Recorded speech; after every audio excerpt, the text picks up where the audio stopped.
Administration of oaths or affirmations. None. Reading by the Honourable Speaker of messages and announcements. None. Presentation of petitions. None. Presentation of papers and of reports. Electoral District Boundaries Order 2024. To be laid on the table by the Honourable Acting Premier, Minister of Financial Services and Commerce and Investment, Innovation and Social Development. I recognize the Honourable Acting Premier.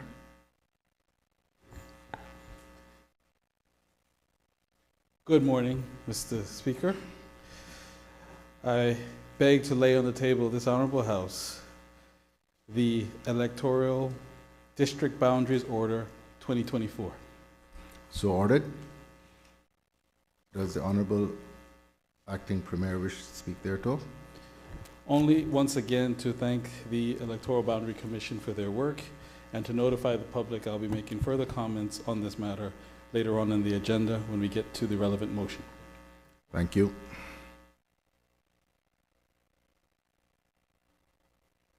Questions to Honourable Ministers and members of the Cabinet. None. Personal explanations. None. Obituary and other ceremonial speeches. None. Raising of matters of privileges. None. Government business bills. Third reading, Supplementary Appropriation, January 2023 to December 2023, Bill 2024. I recognize the Honourable Acting Premier and Acting Minister of Finance. Thank you, Mr. Speaker. I beg to move that the Supplementary Appropriation, January 2023 to December 2023, Bill 2024, as amended in its schedule by Finance Committee, be given a third reading and passed. The question is that the Supplementary Appropriation January 2023 to December 2023 Bill 2024 be given a third reading and passed. Those in favor, please say aye. Aye. Those against, no. The ayes have it. The Supplementary Appropriation January 2023 to December 2023 Bill 2024 is passed.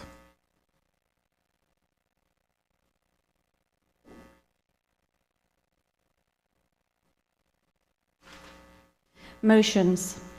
Government Motion Number 9 of 2023-2024.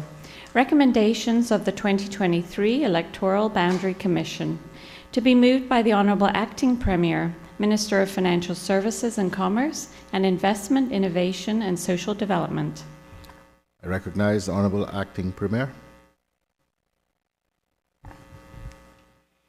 Thank you, Mr. Speaker. I rise to move Government Motion Number 9 of 2023-2024, recommendations of the 2023 Electoral Boundary Commission, which reads as follows.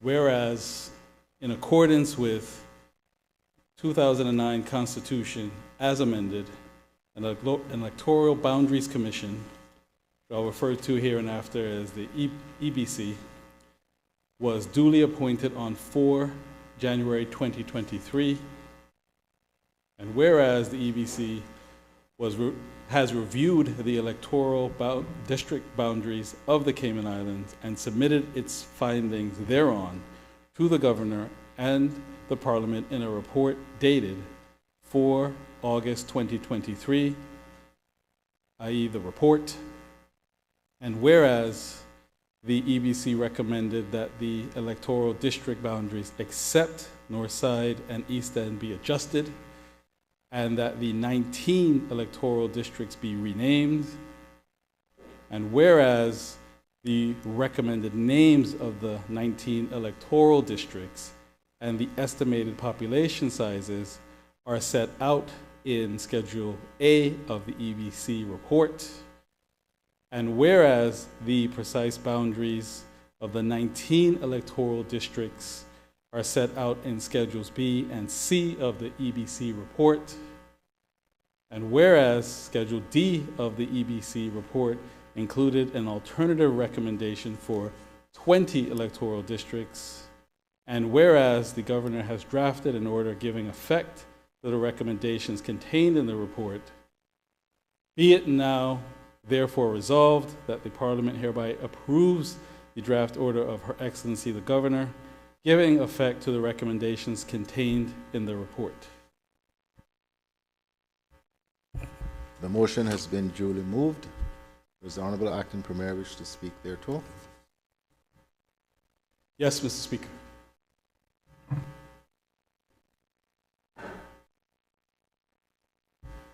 In fact, Mr. Speaker, I believe I'm duty-bound to speak here too.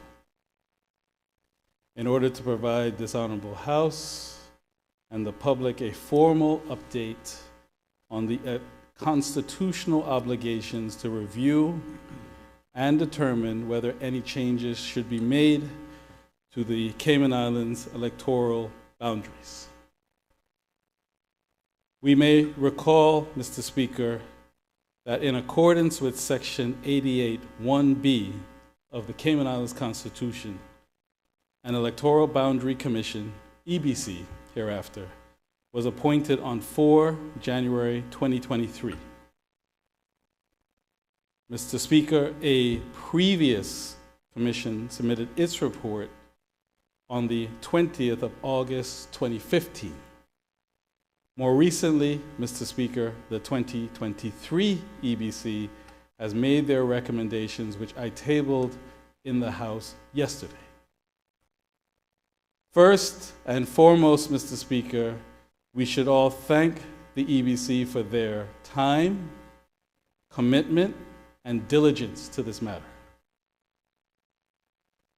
To provide background and context, Mr. Speaker, according to Section 89(1) of the Cayman Islands Constitution, the EBC is tasked with the exercise of reviewing the boundaries of the electoral districts to which the Cayman Islands are divided, considering the changes or proposed changes, if any, in the number of electoral districts or the number of elected members of Parliament. As required by the Constitution, the EBC submitted their report to the Governor and Parliament with its recommendations for any changes in the number and the boundaries of the electoral districts on 4 August 2023. Mr. Speaker, it is noted that consultations were conducted by the EBC with key government departments and agencies, and there were discussions with the Governor and sessions with representation from both the government and the opposition. Additionally, Mr. Speaker, the Commission, the EBC, held 2 rounds of public hearings throughout the Cayman Islands. These hearings were held in person and virtually using multiple communication channels. The EBC also held various media events to raise awareness and invited feedback on the proposed adjustments to the constituency boundaries. Accordingly, Mr. Speaker, solid efforts and considerable work was produced. Against this background, Mr. Speaker, I now turn to confirm a few key legal and procedural points. 1, Cabinet has approved that the Premier of the Cayman Islands table a motion at this meeting of Parliament dealing with the draft order from Her Excellency the Governor concerning the 2023 EBC report.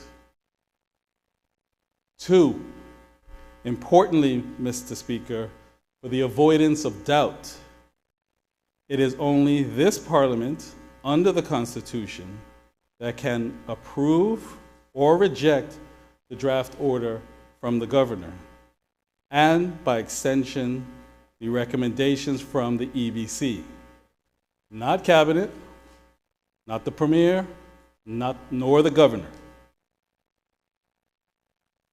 3, furthermore, Mr. Speaker, as the office of the Premier, and I express it that way to distinguish between the individual person from the constitutional office held. is duty-bound by Section 89(3) of the Constitution to bring the draft order by Her Excellency the Governor to give effect to the recommendations. 4, Mr. Speaker, the powers of the office of the Premier have been vested in me this week by the substantive Premier with the consent of the Governor.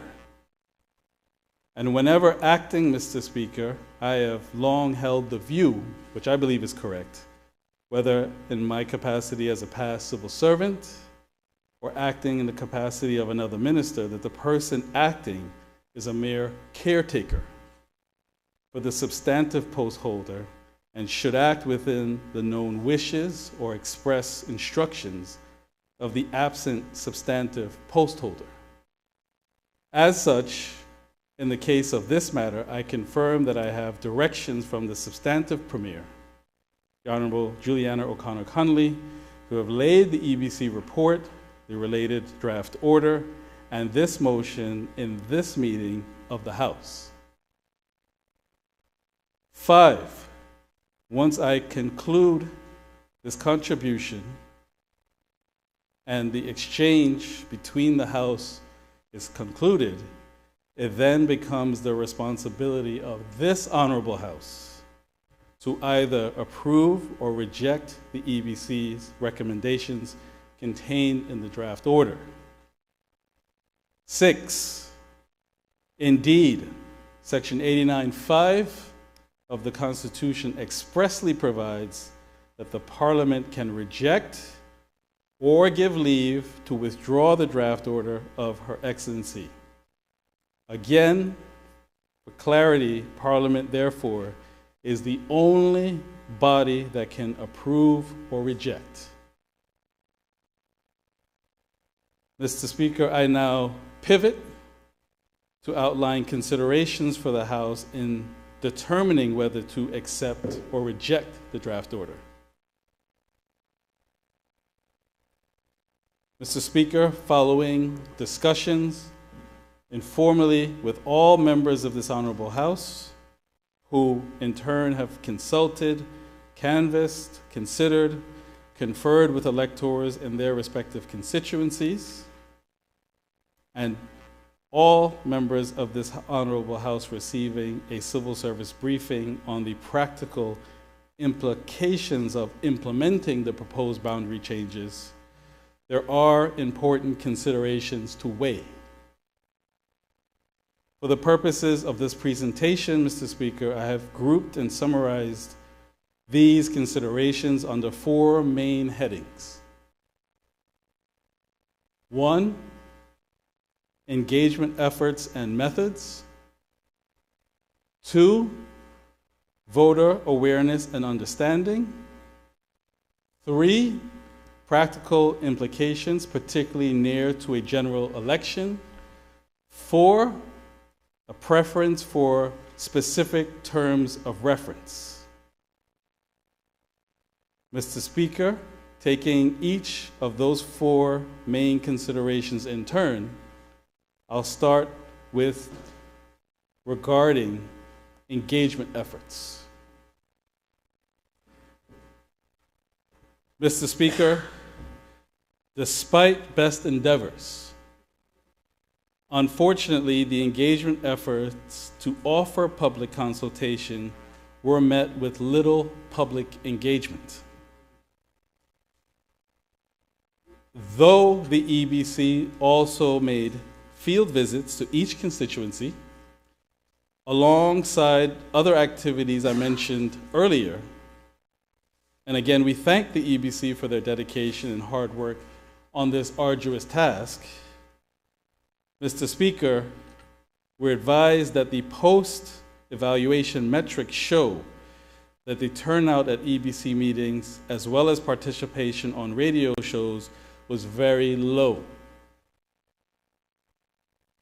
Mr. Speaker, this, unfortunately, is not unique to the EBC, as the entire public service is having to reevaluate how it conducts public consultation, as the way our community engages has tremendously changed in recent years. Post the COVID pandemic, there's little motivation for members of the public to attend physical meetings in person. The advent of social media and other electronic means of communication, there's less turnout to physical meetings.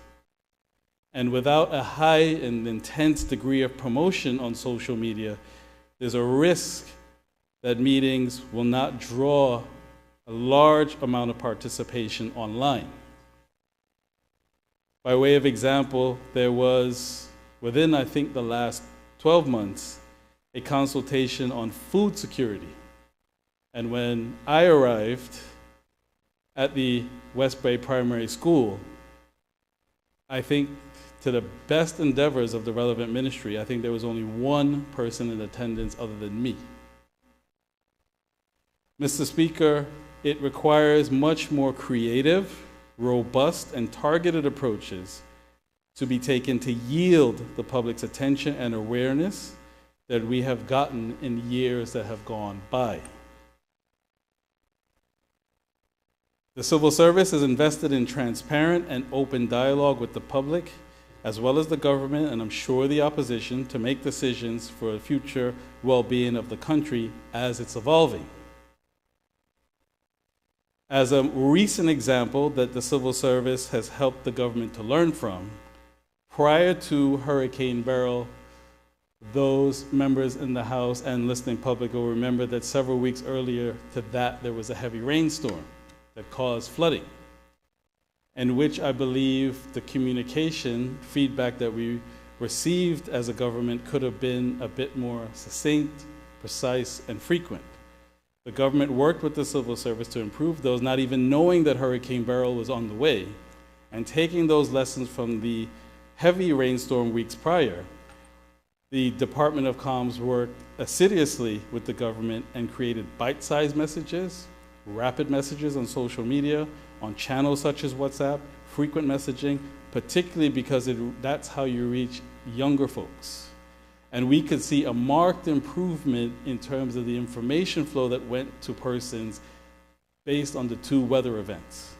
So that's an example, Mr. Speaker, of the way and new way in this area that I think we need to engage on particularly important public matters for consumption.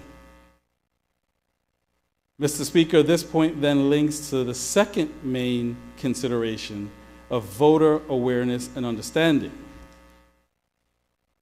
Consequently, Mr. Speaker, as only a few people participated in the consultation process, relatively speaking, this leads to concerns about the level of support and, moreover, the awareness of the proposed boundary changes.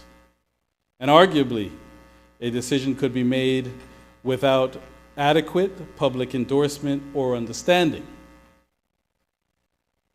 the result of which can lead to broader public dissatisfaction with the electoral or proposed electoral system changes. Mr. Speaker, I now then turn to the next key consideration regarding practical implementation of the recommendations. There are concerns, Mr. Speaker, that changes to the electoral boundaries less than 12 months from a general election has the potential to confuse voters about their voting area, which could lead to potential decreases in voter turnout, particularly among voters who may already be less engaged. Mr. Speaker, this would be counterproductive to the overall goal to have as many Caymanian voters turn out to have their say. Mr. Speaker, I'm sure we will all agree that the number of people voting in elections is an indicator of democratic health. Further, Mr. Speaker, we have been briefed on the deliberation taken under the Venice Commission formerly known as the European Commission for Democracy Through Law, which introduced the Code of Good Practice in Electoral Matters in 2002.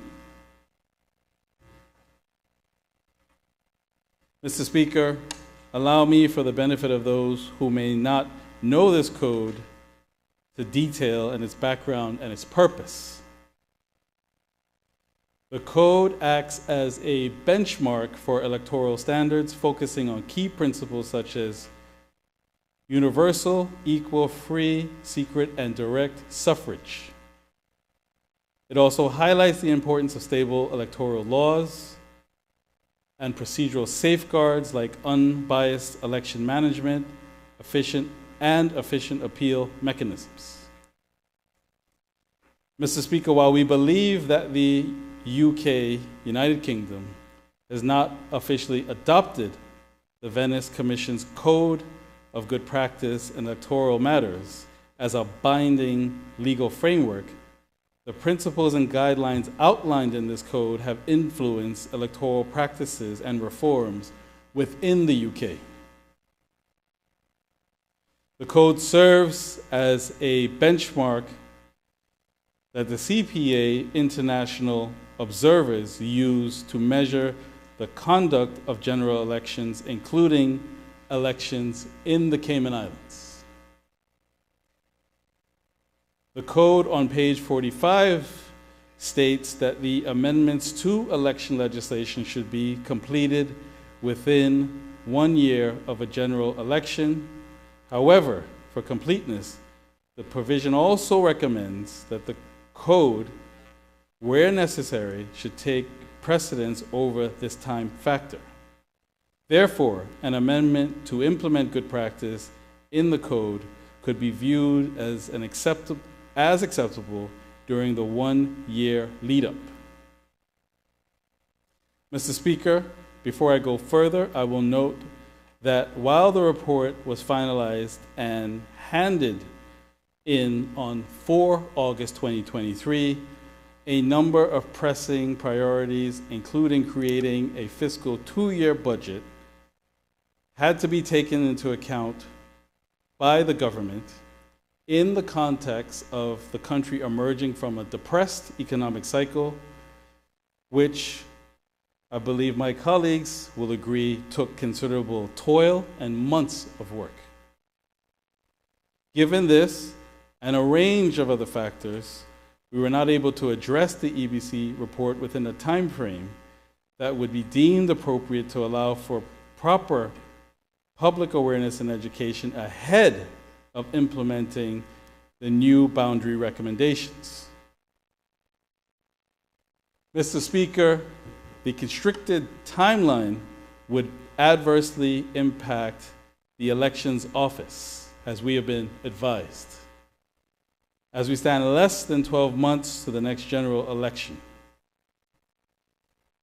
Mr. Speaker, I will remind my colleagues that if the recommendations are accepted, that they would have to be immediately implemented at the dissolution of Parliament and in time for the next general election.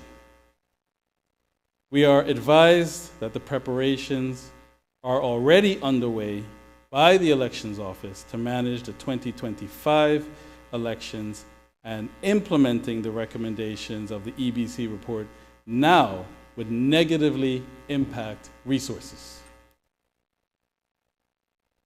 Lastly, Mr. Speaker, I turn to the final main consideration concerning a preference for a specific terms of reference. Mr. Speaker, a key difference between the 2015 EBC and the 2023 EBC is that the 2015 EBC were more specified in terms of the terms of reference for which they would operate within, such as drawing 19 single-member electoral districts. Unfortunately, this was not the case with the 2023 EBC, which followed its constitutional mandate to review the electoral boundaries without any specific guidance. Therefore, there has been some consternation and concern that implementing changes now may be not as much of a comprehensive exercise that could be done, and whereas the next EBC could be guided by more specific terms of reference to cover matters that came up through consultation after the report, and have a similar framework to those that were followed to the prior 2015 EBC. For example, looking ahead now to the rate of population growth of Cayman even more, to really study the numbers of members of parliament there could be, have more guidance and consultation of the specific names of the electoral districts. And although the Constitution forbids the EBC from taking in racial considerations, which is good, because I'm happy to say, and I think we would all agree, that Cayman has not had the deep-rooted racial issues as has existed in other countries. It does not prohibit the EBC from taking into account economic diversity. And there were concerns raised, I understand, in where some of the proposed changes could lead to a more homogeneous economic district, which would then lead to what others in society are concerned about, of having two Caymans. Part of Cayman's success is our harmony to live in a country where the community sees itself as one Cayman, and other factors that we need to address are driving the society into two Caymans. We certainly need to consider whether or not we would then crystallize that in the electoral boundaries. So those are a flavor of some suggestions that could be looked at by the next EPC to be able to have a more rounded and comprehensive, fit for purpose, specific terms of reference that could be guided the next parliament in making its decision should this be rejected. Mr. Speaker, after outlining, summarizing those four main considerations, I now draw this important presentation to a close. It will now fall to this House to decide formally whether the good intentions and the merits of the current EBC report should be accepted, or, on the other hand, if it is outweighed by the main considerations I summarized in this presentation. I think it is worth pausing for a moment, Mr. Speaker, to say that after conferring and discussing with constituents, all of us, members of the House, talking to each other, this is not an easy decision. I know it's weighed on a number of members' minds. No one wants to be perceived as not willing to implement changes in the event that you're unhappy with your electoral or campaign prospects, which is an implication that could be drawn. While at the same time, there are real, valid matters to concern in the overall interest of the country, in which, given a little bit more time, may lead to a more robust and comprehensive fit-for-purpose electoral system. Mr. Speaker, with all of these matters being duly considered, the motion before the House is to implement a draft order for Her Excellency the Governor, which reads as follows. Whereas, in accordance with the 2009 Constitution, as amended,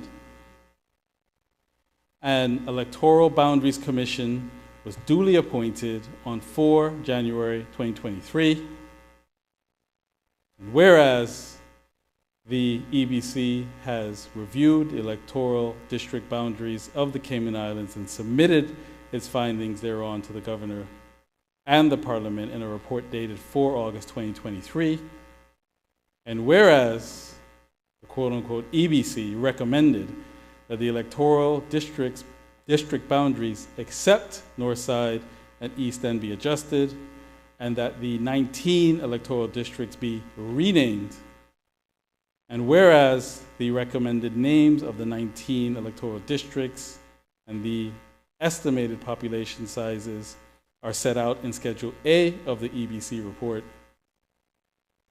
And whereas the precise boundaries of the 19 electoral districts are set out in Schedules B and C of the EBC report, and whereas Schedule D of the EBC report included an alternative recommendation for 20 electoral districts, and whereas the governor has drafted an order giving effect to the recommendations contained in the report. That is what is before us today, Mr. Speaker. Mr. Speaker, I laid this order for consideration, and shortly hereafter, you shall put the matter for determination by the Parliament. For those in favor of the order and its related materials or not. Therefore, Mr. Speaker, the task to lay this matter before the Parliament is, in my humble submission, now discharged on behalf of the office of the Premier. Thank you, Mr. Speaker.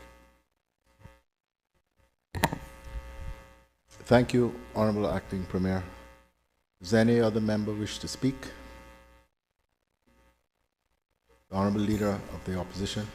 Mr. Speaker, good morning and thank you. I just have a very brief statement to make in relation to the motion before us. Mr. Speaker,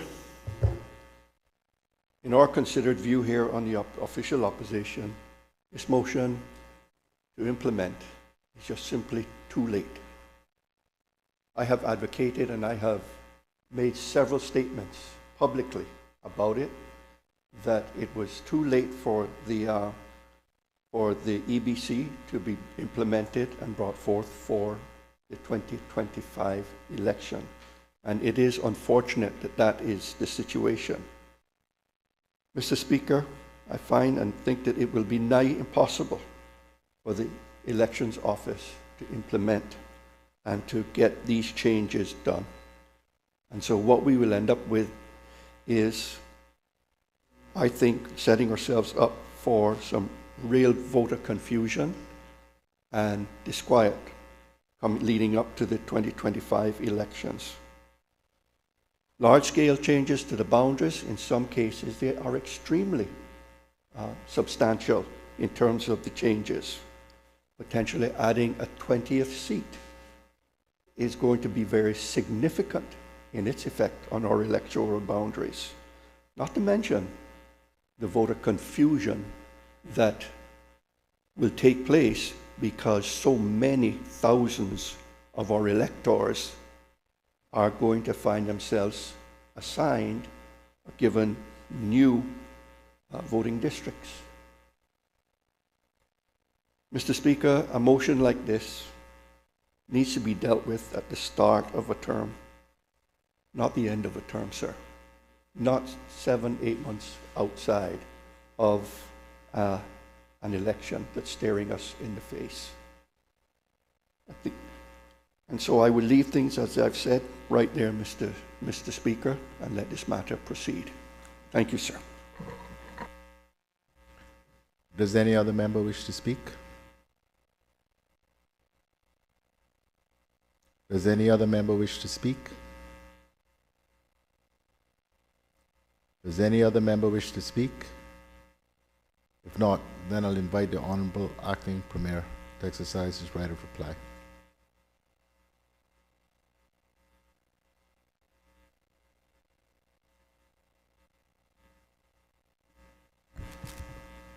Thank you, Mr. Speaker.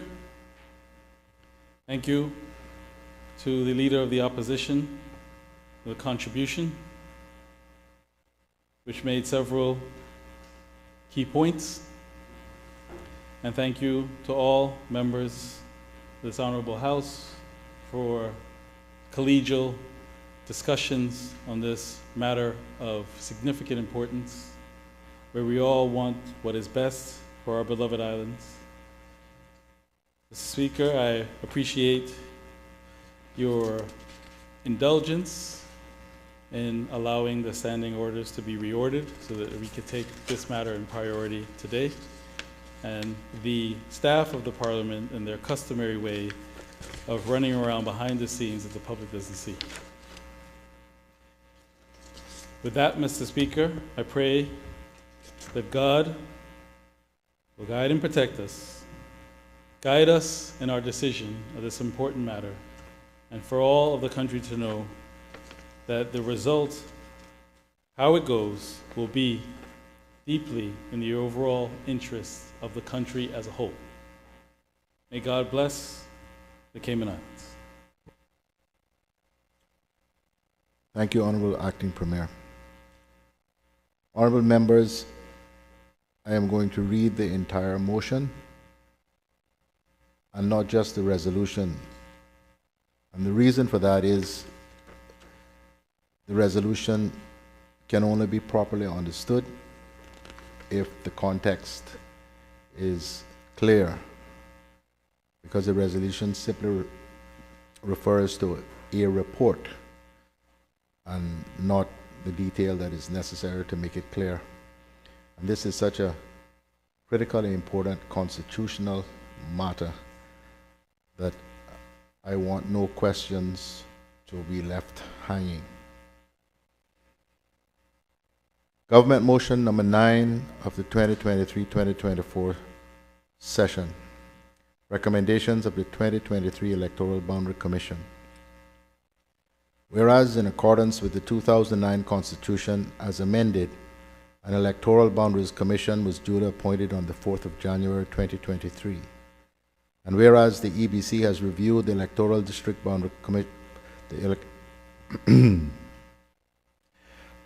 And whereas the EBC has reviewed the electoral district boundaries of the Cayman Islands and submitted its findings thereon to the Governor and the Parliament in a report dated the 4th of August 2023.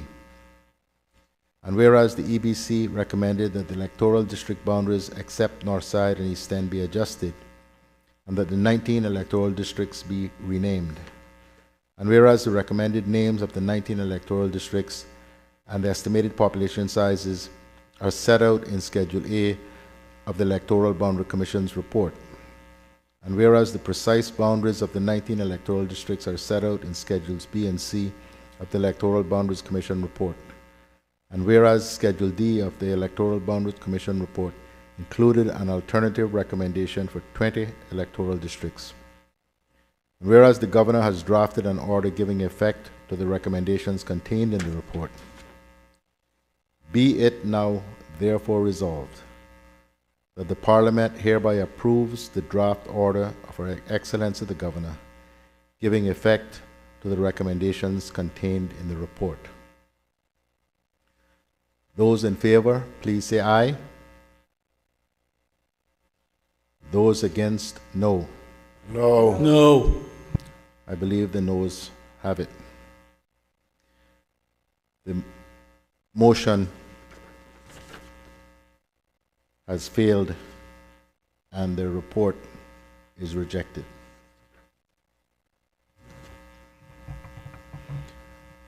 Madam Clerk.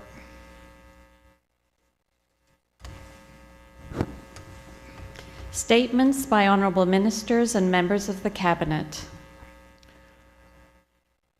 I have given permission to the Honorable Minister for Sport, who is about to fly off to the Olympics, to make a brief oral statement about his proposed trip. Thank you, Mr. Speaker. Mr. Speaker, right now the opening ceremony for the Olympics is about to start. I know that it's on flow on Sportsmax is one of the channels that's carrying it, but I would like to take this opportunity, Mr. Speaker, to extend congratulations and best wishes to our Olympic athletes who will be competing in the Games in Paris. You have Jordan Crooks, Jillian Crooks, both are competing in the swimming events. Devontae Howell in athletics, and Charlotte Webster in sailing. The hard work and ambition of these young people are a testament to the talent and ability right here in our Cayman Islands, Mr. Speaker. And we are looking forward to seeing each of them compete. And I know they will make us proud. But also, I want to extend heartiest congratulations to the chef de mission, Ms. Shakina Bush, who has done a tremendous job thus far. But I also want to extend congratulations to Sierra Broadbelt, who competed in aquatics in Great Britain Summer Championship 2024. And while competing there, she broke an 8-year-old senior national record set by Miss Laura Butler in the 200-meter butterfly. So, Ms. Broadbelt, as of Tuesday, 23rd of July, 2024, holds a new record for a time of 2 minutes, 16.79 seconds. A record that I'm proud to say, Mr. Speaker, now belongs to East End. We are extremely proud of her achievements and look forward to her reaching higher heights. Thank you, Mr. Speaker. Thank you, Honorable Minister. I recognize the Honorable Acting Premier for a statement.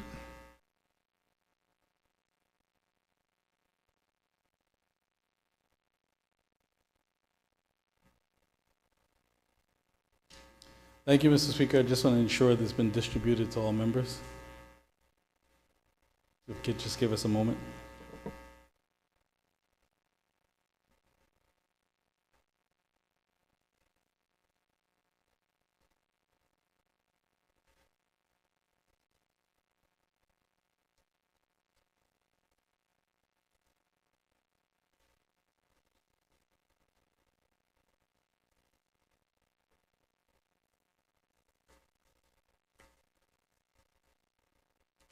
I have it already, thanks.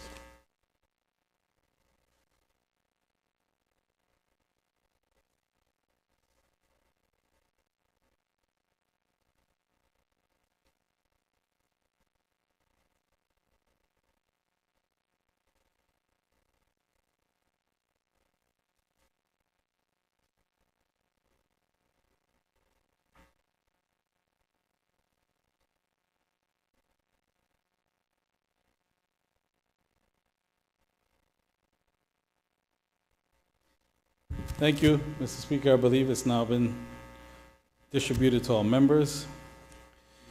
And I thank you for your indulgence in allowing it on short notice,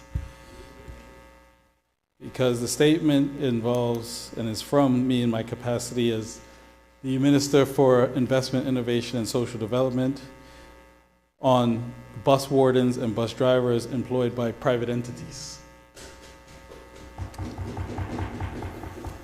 Mr. Speaker, I wish to make a statement as to the circumstances and the reason why I, the Minister for Investment, Innovation, and Social Development, here referred to after as the Ministry, through discussion with this caucus and cabinet, actually just caucus, will be implementing a one-time stipend for bus wardens and bus drivers employed by private entities contracted to provide school bus transportation services to the Cayman Islands government education system.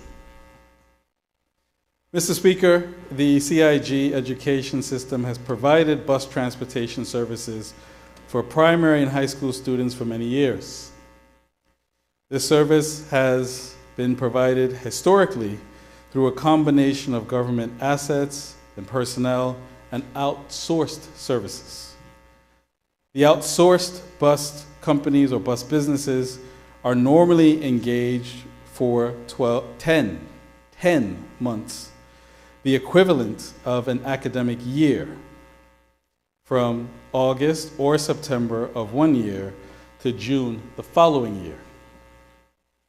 Further, the bus companies are paid for the days of service provided in each month and not paid for weekends, public holidays, or vacation breaks. This equates to approximately 8.75 months out of the calendar year in which these bus wardens and bus drivers are paid by these outsourced bus companies through a contract with the Ministry of Education. In contrast, civil servants employed as bus wardens and bus drivers are paid for the entire year at a fixed salary rate.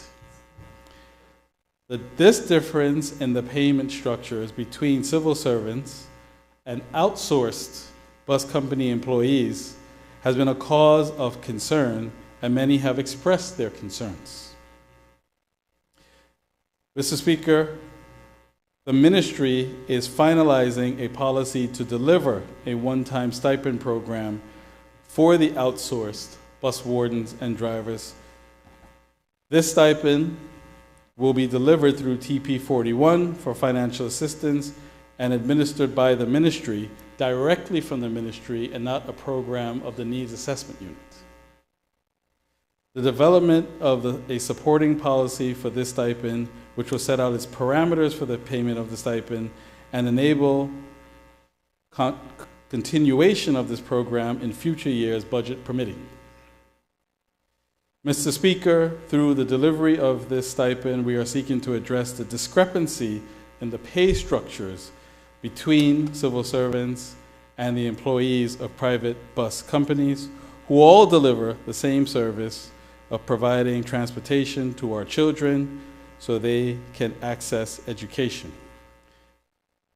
Mr. Speaker, very briefly, just to make 2 points slightly off script, but I believe it's important, if you'll indulge me, to give credit where credit is due.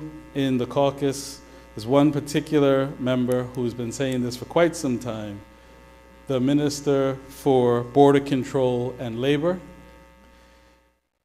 The Ministry of Social Development is the facilitator, but the main advocate for the program, which was supported and seen as the right thing to do by all the caucus, was the Minister for Border Control and Labor. So I ask my colleagues on the government bench to give him a hand.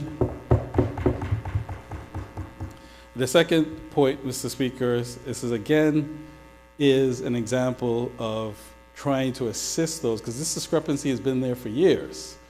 But the difference here is the exact conversation we had last night about the cost of living pressures that are more exacerbated to enable those particular employees to make it through those 2 months without pay. And in a sense, when I step back to think about which ministry, because we could have the Ministry of Education make the distribution, but really when you take a step back to think about it, it is the type of financial assistance that we want for workers, because these are workers. What they want from the Needs Assessment Unit, which is the primary purpose for those who can work and are able to work, is a bridge to make it, and then they will return to work. So the beauty of this is that you're dealing with a category of persons who you know will be employed and draw a salary.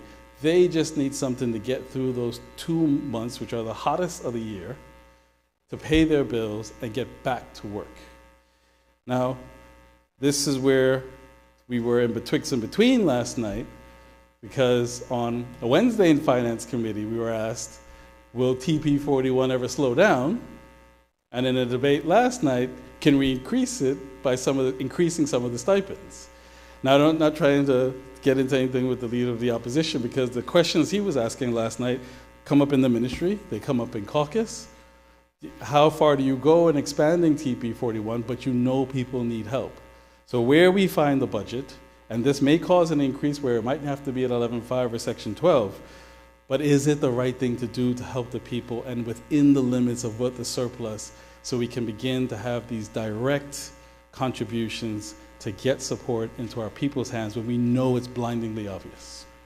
So with that, Mr. Speaker, thank you very much. I don't want to take time because I know many ministers have many statements, and this one was late. So thank you, Mr. Speaker. May God bless the Cayman Islands, and hopefully we can get this support running and see it adopted for future years. I recognize the Honorable Minister for Health and Wellness.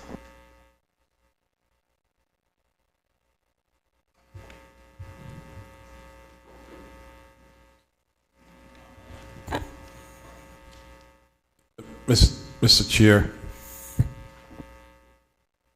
Honorable Minister.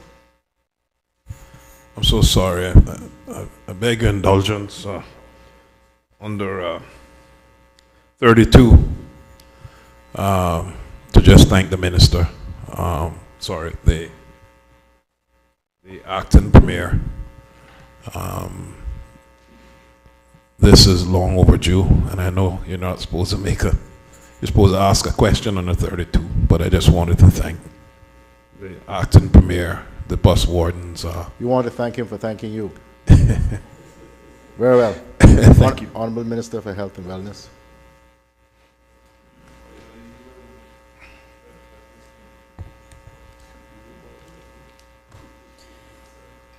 Honourable Speaker, members of Parliament and fellow Caymanians, it is my privilege to stand here once again to update you all on the work of the Ministry of Health and Wellness over these past 5 months. A lot has been and continues to be undertaken by my ministry, our departments and statutory authorities, Mr. Speaker. Now, as the work is ongoing, and it is important for me to highlight some of the key pieces of work that we have been focusing on. I will begin by highlighting 3 pieces of work which are currently being taken by the core Ministry of Health and Wellness before speaking to the work of our departments. Let's focus our attention on STEPS. Mr. Speaker, as the members of this Honourable House all know, my team at the Ministry has been working on the STEPS National Health Survey for the past 22 months. Following the planning and execution of the survey, we are now finalizing the data analysis and working on the creation of the report. I have spoken of a data-driven approach to decision-making many times, Mr. Speaker, and the importance of the STEPS data, not only for my ministry, but the entire government and nation as a whole, cannot be overstated.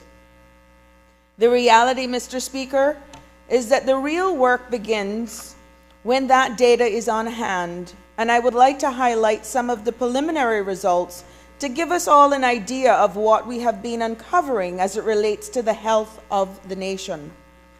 The first set of preliminary results, Mr. Speaker, relates to obesity.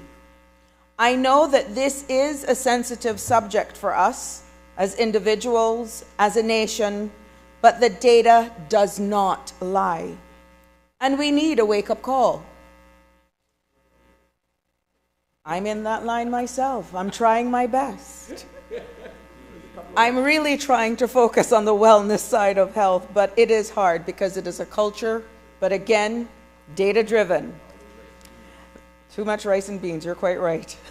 The first set of preliminary results, Mr. Speaker, as I said, relates to obesity.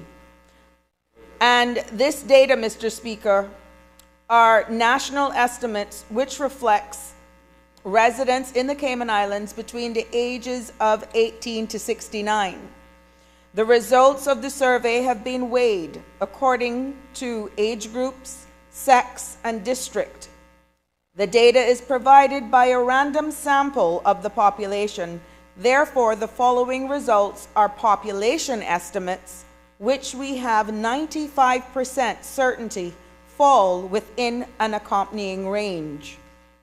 The body mass index, or BMI, is a measure to determine if a person has a healthy weight for their height. A healthy BMI is in 18.5 to 24.9 range. A BMI of 25 to 29.9 is considered overweight. 30 to 39.9 obese, and anything above is often referred to as severely obese. The preliminary results for the STEP 2023 National Health Survey indicate that 69.6% of our population fall within the range of overweight or obese. As many as 41% of women and 24.6% of men fall within the obese category, Mr. Speaker. The implications of the nation are tremendous, Mr. Speaker, and we know that obesity increases the risk for numerous health conditions such as high blood pressure, diabetes, and heart disease. From an individual perspective, all of these conditions also significantly impacts one's quality of life. Now, while the STEP survey concentrated on 18 to 69-year-olds, our team at the ministry is taking a holistic 360 degrees approach to understanding the health of the nation, and this means also looking at the data relating to children. The Cayman Islands School Health Program is offered to all school children at the school entry and in Year 6. Normally, school entry refers to reception, but in light of our transient population, this can occur when a child arrives on island at any age. The health screening component of the program is intended to detect any possible health problems early and to provide treatment for these at an early stage. Now, along with the growth and development assessment, the screening also includes a vision and hearing assessment and dental assessment and the administering of the required immunizations. In the 2023-2024 school year, per the school entry screening, obesity data report compiled by the Public Health Department, 70% of children entering reception had a healthy weight, while 9% were overweight and a further 13% were obese. Among older children ages 7 to 18 who arrived on island and entered school after reception, a higher proportion were overweight at 14% and obese at 20%. Mr. Speaker, over the past 6 years of available school entry screening data, the proportion of children starting primary school who are obese has fluctuated between 13 and 16%, peaking at 22% for the year 2021 to 2022. The data, Mr. Speaker, difficult as it may be, serves as a mirror, reflecting the reality of health of our nation back at us. It helps us to better understand where our priorities need to lie as individual citizens, decision makers, and whether multi-ministerial and multi-agencies response will get our nation on track to health and wellness. Mr. Speaker, the STEPS National Health Survey data will include information not only on obesity, but also diabetes and elevated blood sugar, high blood pressure, tobacco and alcohol use, cancer screening, physical activity, diet, and cardiovascular disease, amongst others. I look forward to presenting the full STEPS report to this Honorable House later this year. National Health Strategy. Mr. Speaker, all of the work that is taking place with the STEPS survey is not happening in a vacuum. My team at the ministry is simultaneously working on the development of the new National Health Strategy for the Cayman Islands. As you may know, Mr. Speaker, the last National Health Strategy was developed in 2012 for a period of 5 years, covering 2012 to 2017. To say that our population has changed significantly since then is an understatement. Along with the changes in our population, our healthcare landscape has also changed significantly. The COVID-19 pandemic has reshaped the way that we view and respond to health emergencies, and collectively, we have recognized the importance of mental health and wellness to one's overall health.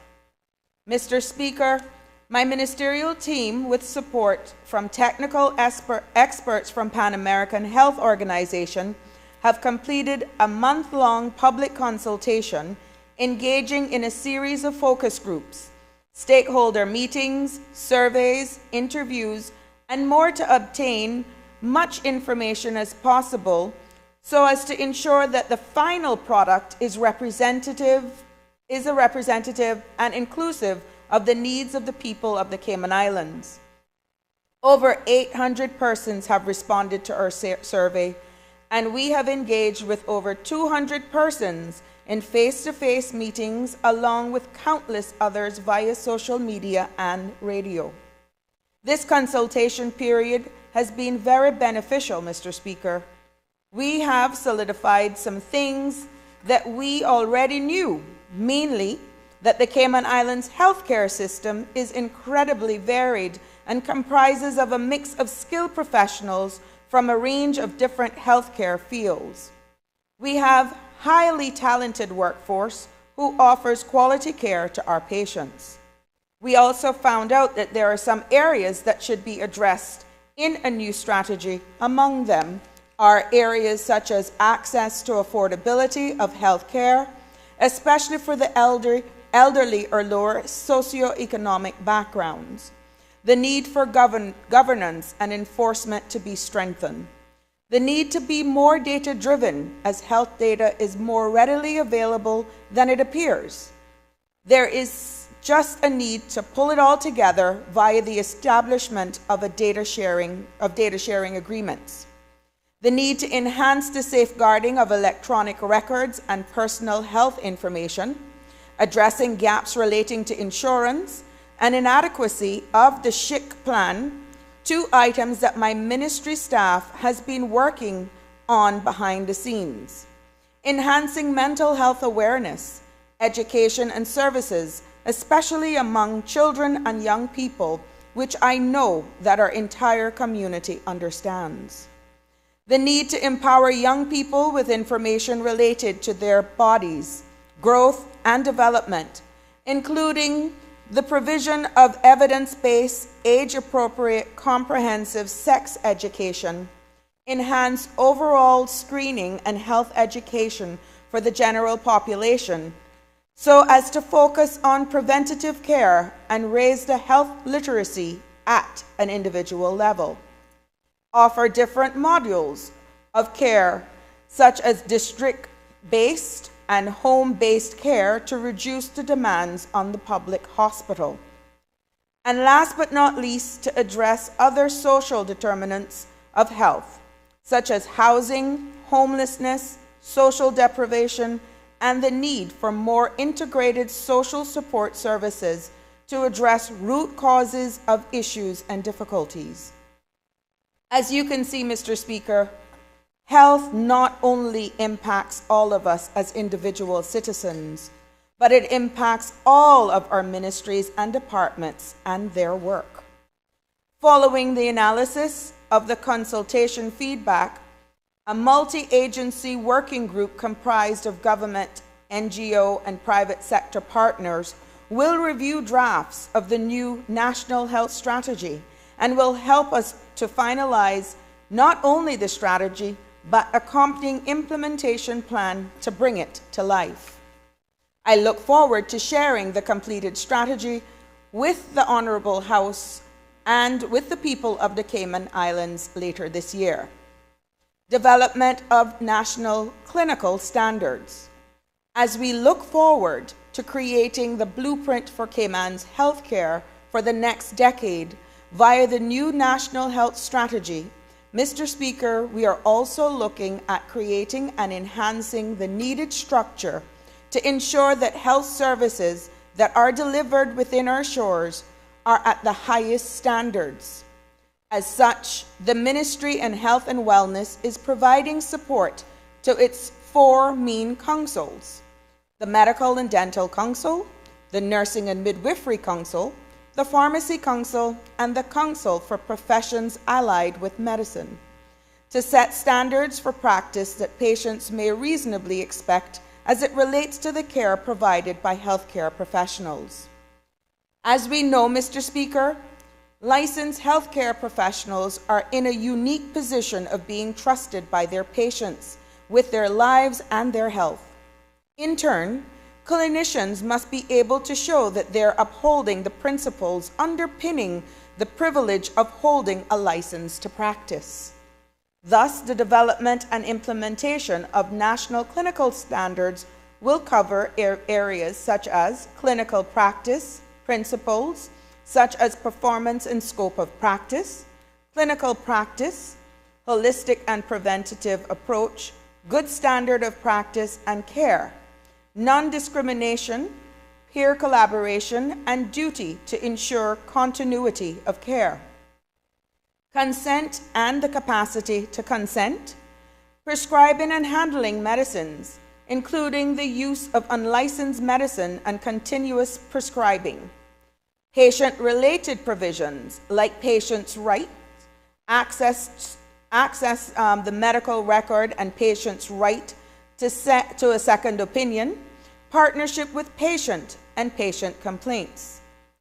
In the line of safety, unsafe premises and practitioners, proper decontamination of space, equipment, and medical devices, disposal of medical hazardous waste, quality assurance, reporting adverse events, safeguarding concerns, public health safety requests, cyber and data security. Trust, honesty, and integrity, improper behavior, conflict of interest, openness in legal and disciplinary proceedings, social media guidelines, and duty of candor. Update on acts and regulations. Mr. Speaker, I would like to now draw your attention to the work that is being done relating to the updating of laws and regulations relating to health and wellness. More specifically, Mr. Speaker, I would like to focus on the three key pieces of legislation. They are the Health Insurance Act and Regulations, the Public Health and the Environmental Health Act. The Health Insurance Act, work on amendments to the Health Insurance Act has been ongoing, Mr. Speaker. And one of the main proposed changes to this act will be the type of health insurance contracts that are regulated and monitored by the Health Insurance Commission. Currently, only the standard health insurance contracts are being monitored by HIC, and the intentions is to expand that monitoring to include contracts with supplemental benefits. Other areas under review include, but are not limited to, definition of employer and civil partner, clarification on the meaning of indigent person to ensure that the meaning and application is clearly understood by all stakeholders and to assist with improved processing. Long awaited on by my colleague. Compulsory health insurance, voluntary additional health insurance, recovery of damages from employer or self-employed persons in default, streamlining the processes around the approved insurer certificate, and termination of health insurance contract. The Health Insurance Act is accompanied by the health insurance regulations, Mr. Speaker, and these are two undergoing a major review to ensure they reflect the changes being proposed to the Act.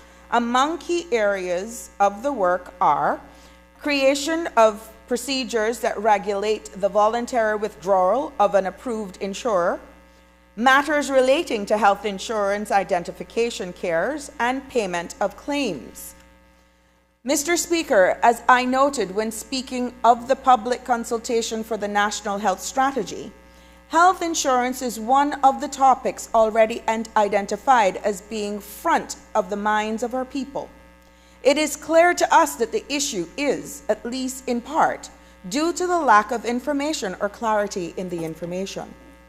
As such, part of the work that is being undertaken is to enhance health literacy and to make health insurance information more accessible via the development of easy-to-read health insurance guidelines. These guidelines will be developed with patients, employers, health providers, and approved insurers in mind as key stakeholders, and the aim is to create something simple enough to be understood by all. Environmental Health Act. Moving on to the Public Health Act and the Environmental Health Act, Mr. Speaker, I would like to begin with a short update that drafting instructions approval is being sought from Cabinet to separate the Environmental Health Act from the overall Public Health Act as a standalone piece of legislation. Now, this request is being made, Mr. Speaker, to ensure that a more comprehensive and a fit-for-purpose legislation that deals with matters relating to environmental health more holistically. The separate Environmental Health Bill is intended to enhance the quality of life for our people by increasing protections and controls around food hygiene, harmful chemicals, hazardous waste, water, and air quality.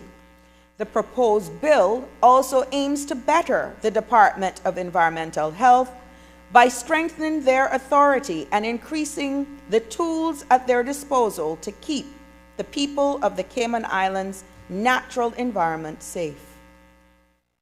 Public Health Act.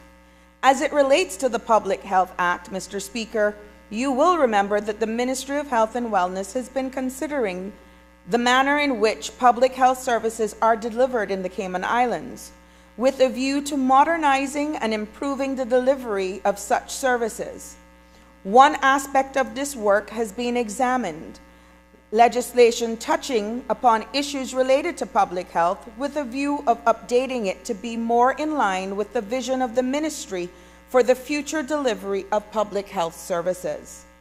As previously discussed, Mr. Speaker, the current Public Health Act was first enacted in 1981 and has been updated incrementally since then. Thus, the reason for proposing a new statutory framework be implemented, which would ensure that services related to public health are managed more centrally through a Department of Public Health governed by legislation which is focused upon the delivery of such services in a modern post-pandemic age. Other changes to be included in the Public Health Bill are formally establishing the role of Chief Medical Officer, a role referenced in other legislation but not formally in legislation, and the role of Chief Nursing Officer, providing a mechanism for collaboration between government laboratories whose work may inform public health initiatives, providing for the annual publication of national health statistics, facilitating a swift, effective, and proportionate response to take into serious public health emergencies, providing a framework for monitoring capacity to deal with public health threats, and enabling the CMO and CNO to take steps to address imminent risk of serious harm to patients.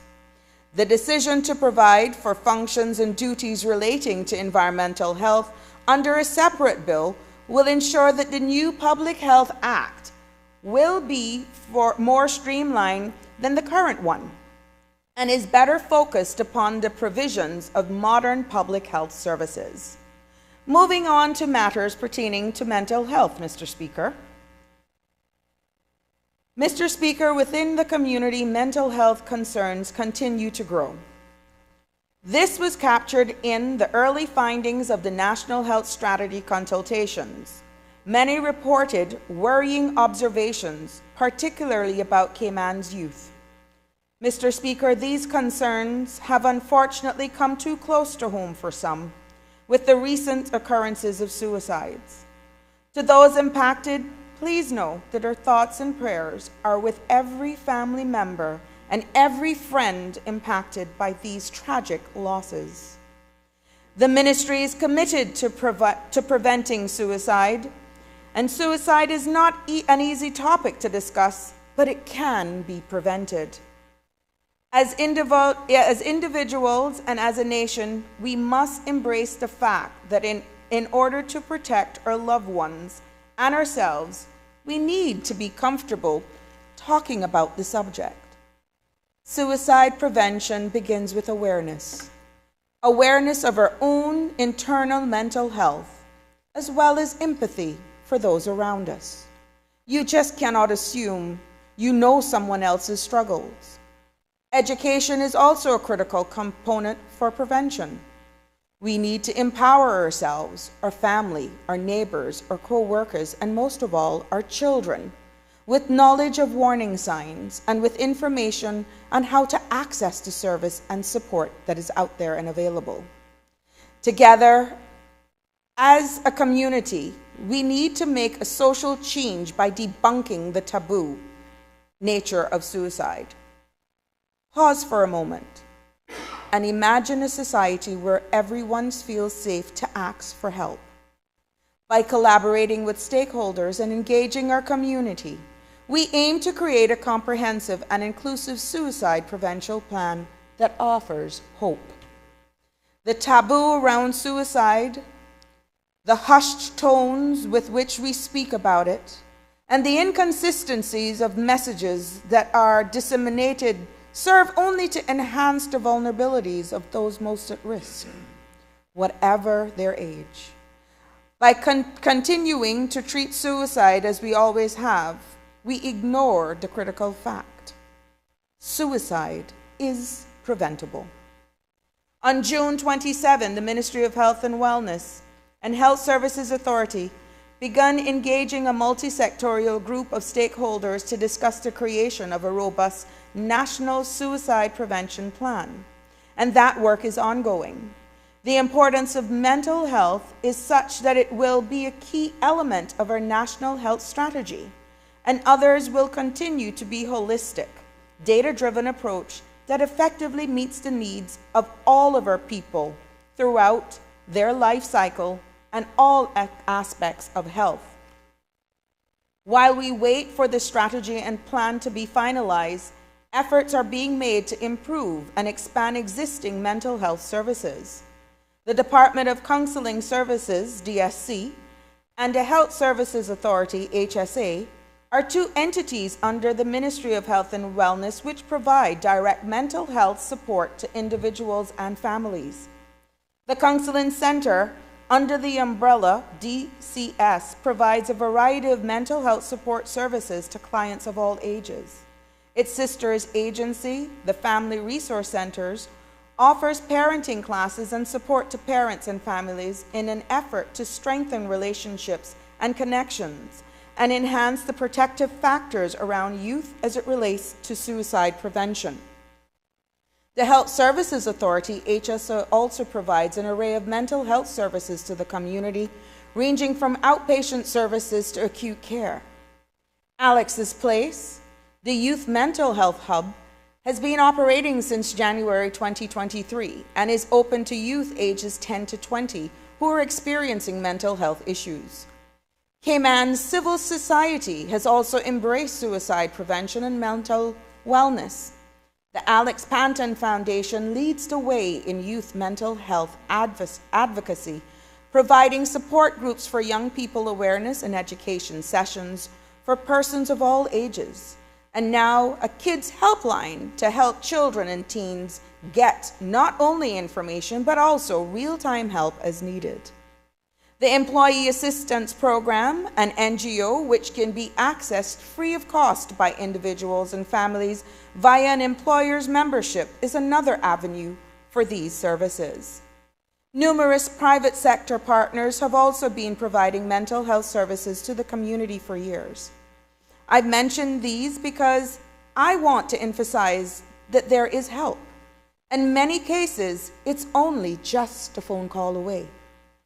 I have already updated this Honorable House, Mr. Speaker, on the progress relating to Ponciana Rehabilitation Center. As discussed, the issuance of the SPO puts us closer to the opening, and both Ponciana's and the ministry teams continue to work diligently towards that goal. We are eager for the facility to come online, as it will be a key component of our mental health landscape and will directly impact continuum of care within our islands. This directly ties in with the work being undertaken by the Mental Health Commission, Mr. Speaker, who has been providing guidance for the completion of a number of operational improvements to strengthen mental health service deliveries. These changes were facilitated by recent amendment to the Mental Health Act last year and the Mental Health Commission Act, which was updated in February of 2023. The operational improvements include clarifying the procedure for emergency detention, introducing an protective custody form to streamline the process for the Royal Cayman Islands Police Service officers to act upon an order made by a medical officer. Royal Cayman Islands Police Service officers are now able to intervene more rapidly in situations where a person is an immediate danger to themselves or others due to mental impairment or illness. The Mental Health Commission is also exploring ways in which they can best engage the community, and they've held a public meeting in Bodentown during the first quarter of this year. Moving on to my departments. Mr. Speaker, I would now like to take a moment to share with the members of this Honourable House some key achievements from our departments, starting with the Department of Counselling Services. At the end of 2023, Mr. Speaker, the Department of Counselling Services, or DCS, worked to complete its updated strategic plan, and this strategic direction has shaped the focus of many of the activities that has been taking place within and across the three agencies for the department during the first half of 2024. These agencies, Mr. Speaker, are the Family Resource Center, FCR, the Counseling Center, TCC, and Caribbean Haven Residential Center, CHRC.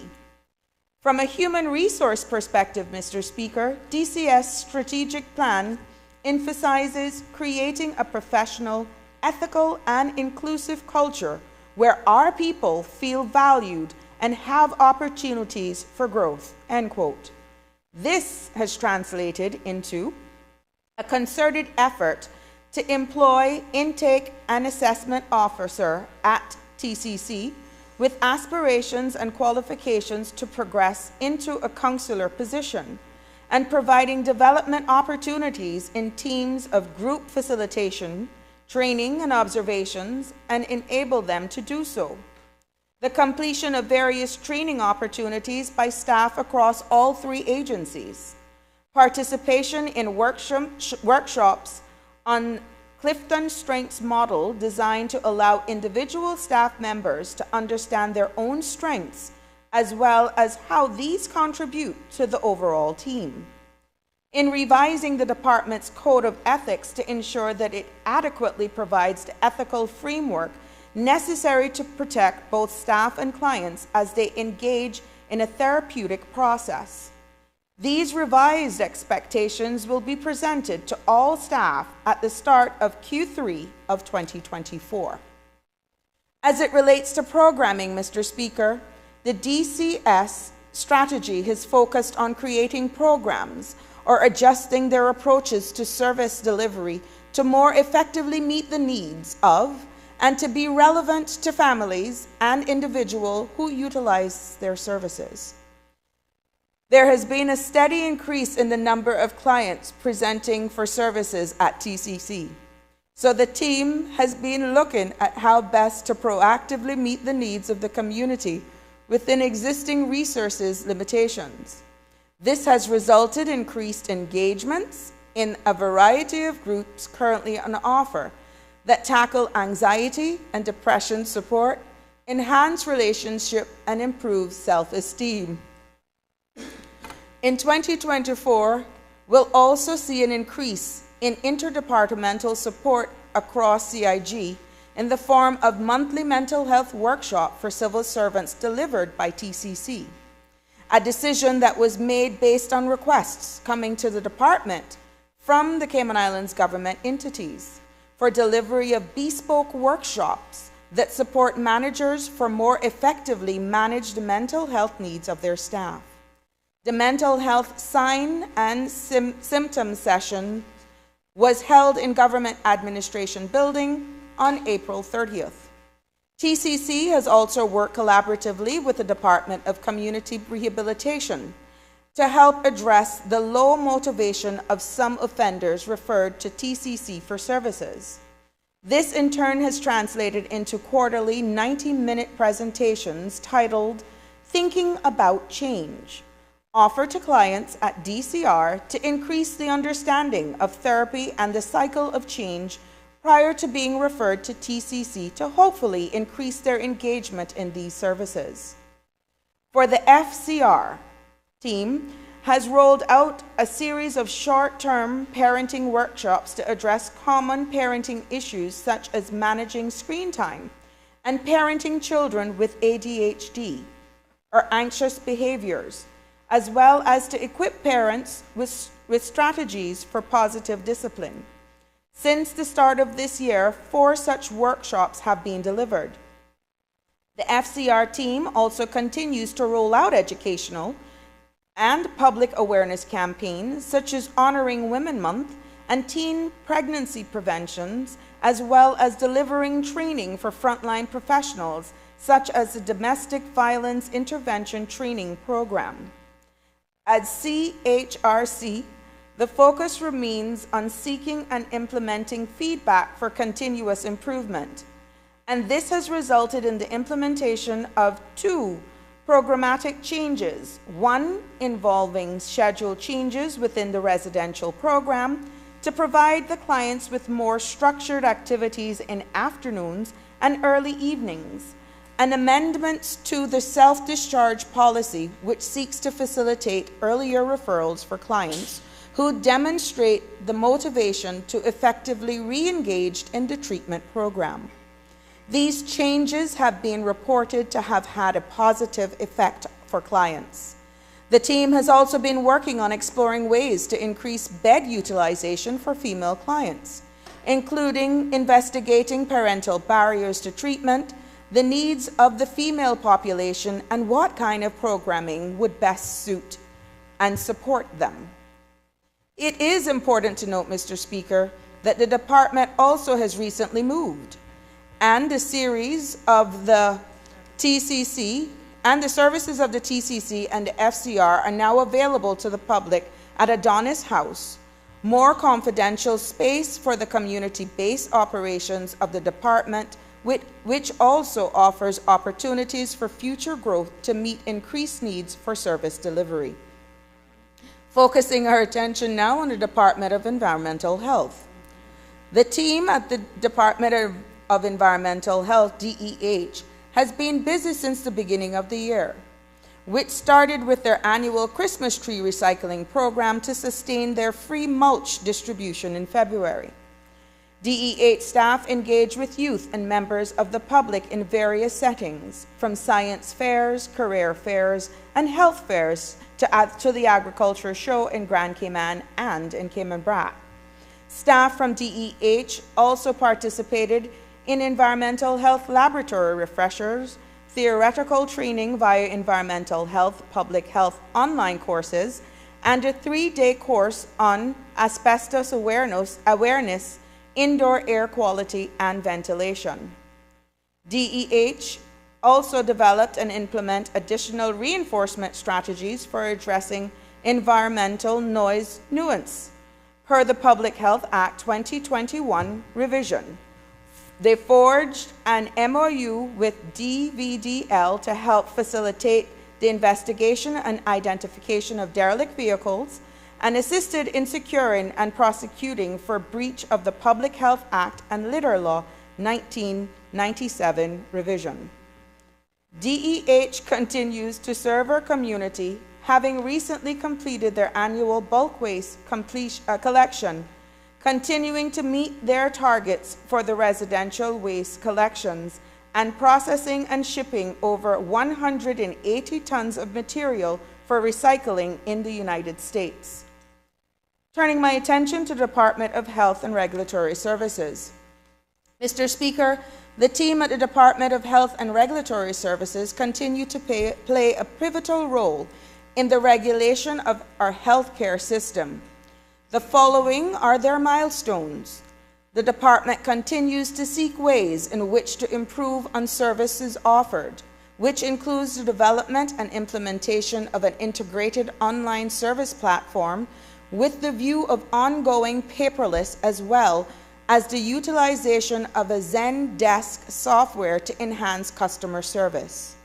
In addition to operational improvements, DHRS has also contributed to proposed amendments to the Health Practice Act and regulations and the Health Insurance Act and regulations. As you remember, Mr. Speaker, DHRS worked closely with 2 commissions and all of our councils, such as Medical and Dental Council, Council for Professional Allied with Medicine, Nursing and Midwifery Council, and Pharmacy Council.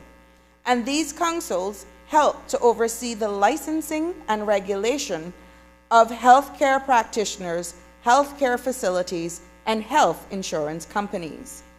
These commissions and councils also help to maintain the healthcare standards within our islands through facility inspections, the licensing of healthcare practitioners, and the examination of health insurance providers. As of April 30th, 2024, the records indicate that there are 2,073 licensed healthcare practitioners, 190 registered healthcare facilities, and 7 approved insurers licensed by the Cayman Islands Monetary Authority, CIMA, and approved by the Health Insurance Commission, HCI, to sell insurance to residents in the Cayman Islands. Mosquito Research and Control Unit. Mr. Speaker, the team at the Mosquito Research and Control Unit, MRCU, are continuing to redouble efforts to move away from responsive mosquito control towards a more preventative measures. As a result, in the past 5 months, they have increased the acreage treated with larvicides. So far, 12,600 acres have been treated with long-lasting larvicides and a further 11,000 acres with liquid larvicides. This, Mr. Speaker, is more than has been done in any other year. Furthermore, MRCU has continued to move to using liquid larvicides, which offer both operational advantages and significant cost savings.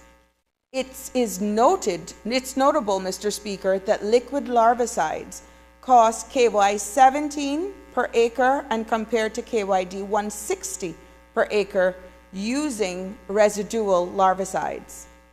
A reduction in mosquito abundance and an increase in preventative measures controlling mosquito larvae have resulted in a 96% reduction in the number of acres treated with adulticides so far in 2024. This, Mr. Speaker, underscores how significantly the team at MRCU have reduced their dependency on responsive controlled operations targeting adult mosquitoes. The team are now utilizing the most modern field data collection and data management system available, and they are currently training all operational staff on the usage of these systems. Under the remit of research, MRCU is in the process of exploring the use of drones for aerial surveillance to identify swamp areas requiring treatment. This is with the objective of reducing insecticide applications in areas that are not important breeding sites. The team will be looking at routinely monitoring water samples to identify when an area requires treatment and prevent insecticide application when it's just not required. In January, laboratory staff were trained to conduct insecticide-resistant testing, and currently MRCU is evaluating 2 rapid test kits which enable them to quickly identify insecticide level in the field. I am delighted to announce, Mr. Speaker, that 6 MRCU team members have successfully passed the required exam to become certified public health pesticide applicators, a certification that is also valid across the United States of America. Through these efforts, Mr. Speaker, MRCU is demonstrating steadfastness in upholding the highest safety standards and operational excellence within the department. Ponciana Rehabilitation Center. Moving on to the operations of that center, Mr. Speaker, while the facility awaits its certificate of occupancy, preparatory work continues in a number of areas. Adjustments are being made to the electrical systems and buildings as requested by the inspectors in order to obtain the CO. A request has also been submitted in the meantime for a special CO, which I've updated, for the administrative building and facilitate the director and other staff working from this location as the space that is currently available is inconvenient. I have been reliably informed that that move is in process as I deliver this statement. Recruitment continues to be on the way of staff who are imperative to the opening of the facility. Along with the 22 members of staff, an additional 18 recruits are expected to come on board for the training of the psychiatric nursing assistant program over the coming months. All 18 recruits will be Caymanian. Although no additional roles have been added to the revised organizational chart, Mr. Speaker, Ponciana Rehabilitation Center is considering conversion of a role to accommodate a Deputy Director of Operations.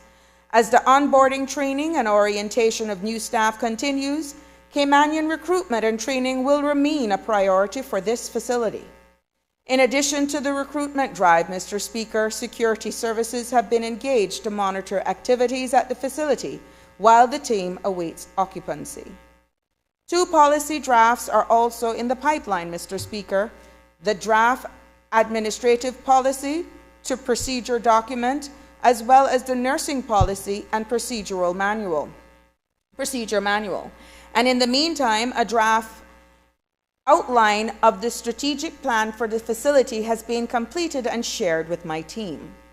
Other preparatory activities includes purchasing of material and equipment such as stationery, linen, some medical equipment and supplies, completion and installation of directional signs for the facility, purchasing of 2 printers and a smart board which are currently being installed, engagement of computer services to commence installation of computer devices and finalize connections with the CIG system, development of an electronic health record system in collaboration with the Department of Counseling Services.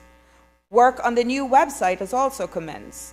Work is also being done to digitize forms. Contracts for landscaping, housekeeping, and renewal of security systems are due to be finalized and reviewed by the legal department. Procurement of vehicles commenced through DVES, mainly 1 15-seater bus, 1 SUV, 1 pickup truck, and 1 coaster with wheelchair access, and plans for the grand opening and opening day are underway pending receipt of the certificate of occupancy. A quick note, Mr. Speaker, on our 2 SAGCs, HSA and the National Drug Council. Short on HSA update. Mr. Speaker, while I will be tabling the 2023 annual report financial statement for the Health Services Authority, I wanted to include a brief snapshot of their achievements here to for ease of reference, and also bring to the attention to it that these were integration for advanced technologies in patient care and experience, benchmarking of operations against international standards with the achievement of JCI accreditation, the introduction of new specialized services, meeting demands for innovative and specialized healthcare among a growing population, and going above and beyond in the execution of HSA's mandate. Mr. Speaker, a health system is only good as the care it provides, and every employee of HSA plays a role in doing just that. So they have my gratitude. Allow me to applaud the HSA and the sterling contributions and the tremendous program have made over the years to improve and enhance the services of our community. This appreciation and public gratitude is also extended to my HSA Board of Directors. Finally, Mr. Speaker, short on NDC. I have also tabled the National Drug Council Annual Report 2023 during this session, which contained more details as the important work that the National Drug Council undertakes. As such, I will highlight that in 2023 marked the 25-year anniversary of the National Drug Council, and during this anniversary year, the NDC not only delivered on its obligations and fulfilled its mandate, but saw expansion in program delivery. As you can see, Mr. Speaker, the Ministry of Health and Wellness has been hard at work for the people of our islands. And I would like to thank my entire team for their ongoing commitment and dedication. And we all look forward to continuing to serve and delivering to the highest standards. Thank you.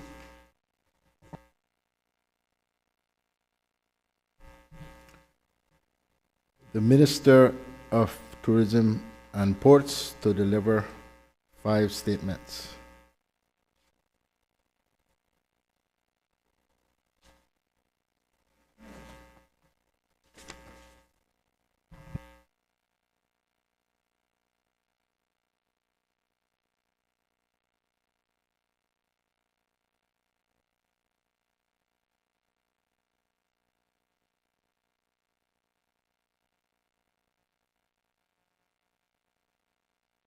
Mr. Speaker, I have provided, I think, copies for the cargo port. I'm going to deal with that one first because it's the shortest one. Mr. Speaker, thank you for the opportunity as per the standing orders to allow me to have a few statements. As the Honourable House is aware, there's different areas under my constitutional responsibility.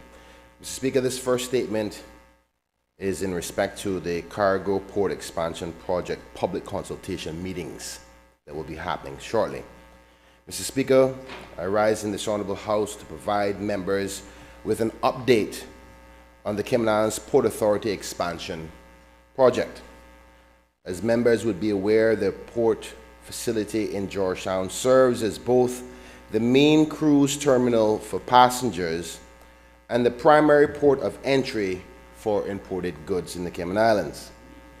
The port is approaching the end of its functional lifespan, and within the next decade, the current port infrastructure will be unable to support the projected increase in cargo volumes required to sustain our island's growing population. Given these challenges, Mr. Speaker, it is evident that a longer-term solution is necessary, and consequently, the expansion of the cargo port has become a strategic imperative. Whether that means expansion at the current port location in Georgetown or relocate to a new dedicated facility outside the center of Georgetown, the issue of the port expansion has to be addressed so that a sustainable solution can be identified to accommodate the increasing volumes of cargo that arrive on our shores on a daily basis. As a proactive measure, throughout this year, consultants have been diligently working with the Port Authority to identify and evaluate suitable options for the future expansion and development of a new cargo port. Understanding the scale of the importance of this project, Mr. Speaker, the Ministry of Tourism and Ports are committed to consulting with the public at each stage of this very important decision-making process. 2 public meetings have been planned to give residents an opportunity to learn more about the potential options before us and give them a chance to voice their opinions on a matter that will significantly impact our country's development and future. The first meeting, Mr. Speaker, will be held on Wednesday, the 31st of July at the Compass Center on Shedden Road, Georgetown. The second meeting, Mr. Speaker, will be held at the following night on Thursday, the 1st of August at the Church of God Chapel on Shamrock Road, Borden Town. Both the meetings, Mr. Speaker, start at 6:30 p.m. until 9 p.m. These consultations are is an opportunity for residents to share their opinions, ask the relevant questions, and provide feedback on the cargo port projects. The input received will play a crucial role in the decision-making process, ensuring that the chosen options meet the needs and expectations of our community.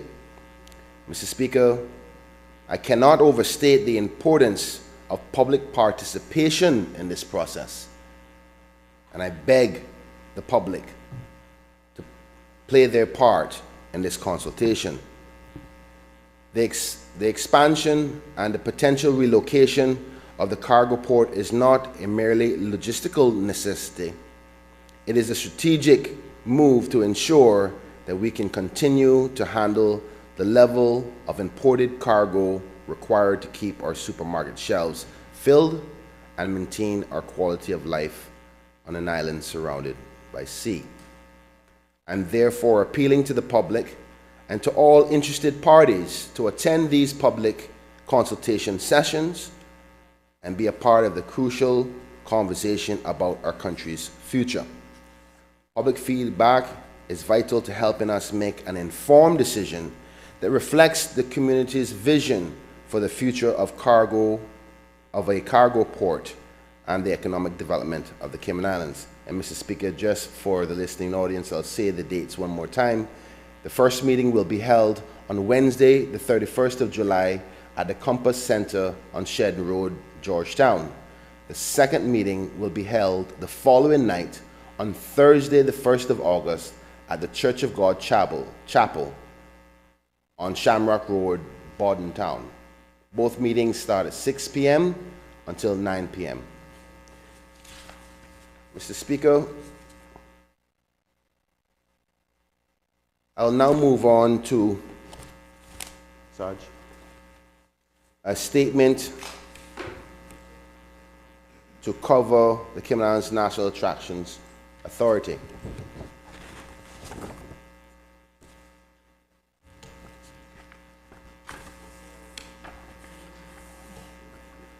Mr. Speaker, I rise to give members an update on the ongoing initiatives and achievements at the Cayman Islands National Attractions Authority, better known as CINA, which falls under the remit of the Ministry of Tourism and Ports. The entities managed by CINA, namely Pedro St. James, Queen Elizabeth II Botanic Park, and the Cayman Islands Craft Market, are central to the Ministry of Tourism's efforts to provide and enrich and authentic experience to our visitors by showcasing the natural and cultural heritage of the Cayman Islands.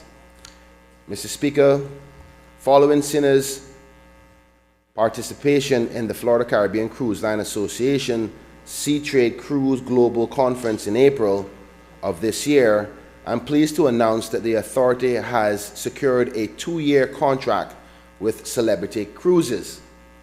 This partnership will allow the Cayman Islands National Attractions Authority to offer cruise passengers customized, authentic excursions to our islands, most iconic natural attractions, allowing our guests to gain a deeper appreciation for the Cayman Islands national treasures.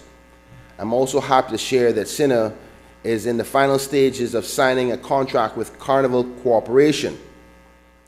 This agreement is similar to the partnership with Celebrity Cruises in that it will allow CINA to offer customized shore excursions, which will enable the country's culture and natural heritage sites to be promoted to a broader audience. The primary focus of these tailored excursions is to prioritize quality over quantity, Mr. Speaker, meaning the quality of offering over the quantity of visitors at any given site. This will allow CINA to deliver an experiential visitor an exceptional visitor experience while effectively achieving its sustainability and financial objectives. Speaking of finances, Mr. Speaker, an audit of the Sinner's 2023 financial statements have been completed and officially approved. The Cayman National Attractions Authority Group received the unqualified audit opinion, indicating that the financial statements fairly represent the financial position as well as the results of their operations and cash flows in accordance with the applicable accounting standards. This achievement not only reflects Sinner's commitment to financial transparency and accountability, but also strengthens the trust and the confidence of their stakeholders, which is us, the people. Moving on to initiatives currently in progress, Mr. Speaker, I am pleased to announce the completion of the Darwin project at the Queen Elizabeth II Botanic Park. This project established 100 permanent survey poles in the woodland preserve plots. Thank you.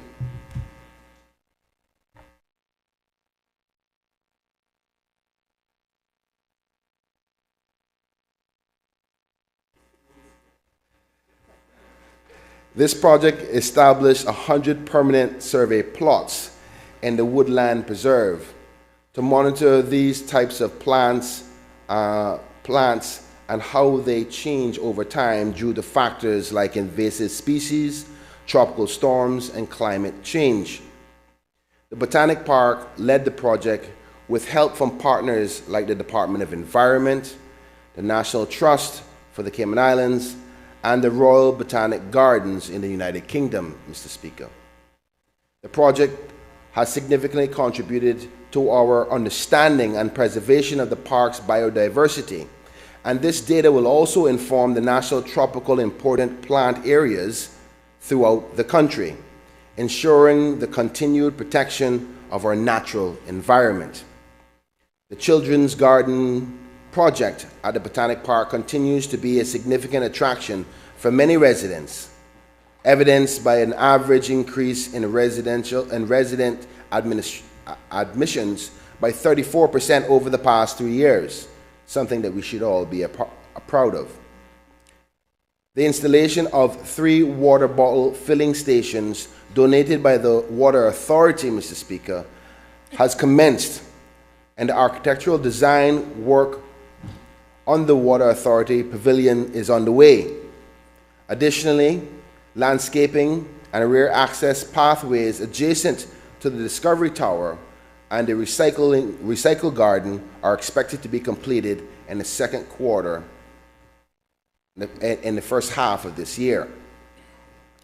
These enhancements are both made possible by private sector donation support and will further enrich the visitors' experiences. Mr. Speaker, the Botanic Park is currently in discussions with the Ministry of Sustainability to explore a potential partnership for the cultivation of native plants. This collaboration aims to establish a formal contract that would support and enhance the park's efforts in growing and preserving indigenous plant species, one upon which I know the member from Newlands would be very happy about. Such a partnership would not only contribute to the park's shared sustainable goals, but would also promote the biodiversity and environmental conservation within our community. An educational program for children is also being developed at the park and will feature small informative classes and demonstrations led by the educators at the children's park. This program is expected to be rolled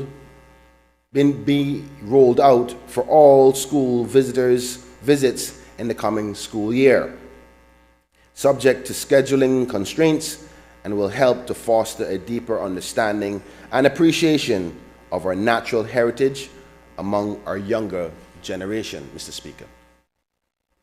Turning our attention now to Pedro St. James, which I know is so dear to the heart of the member for Savannah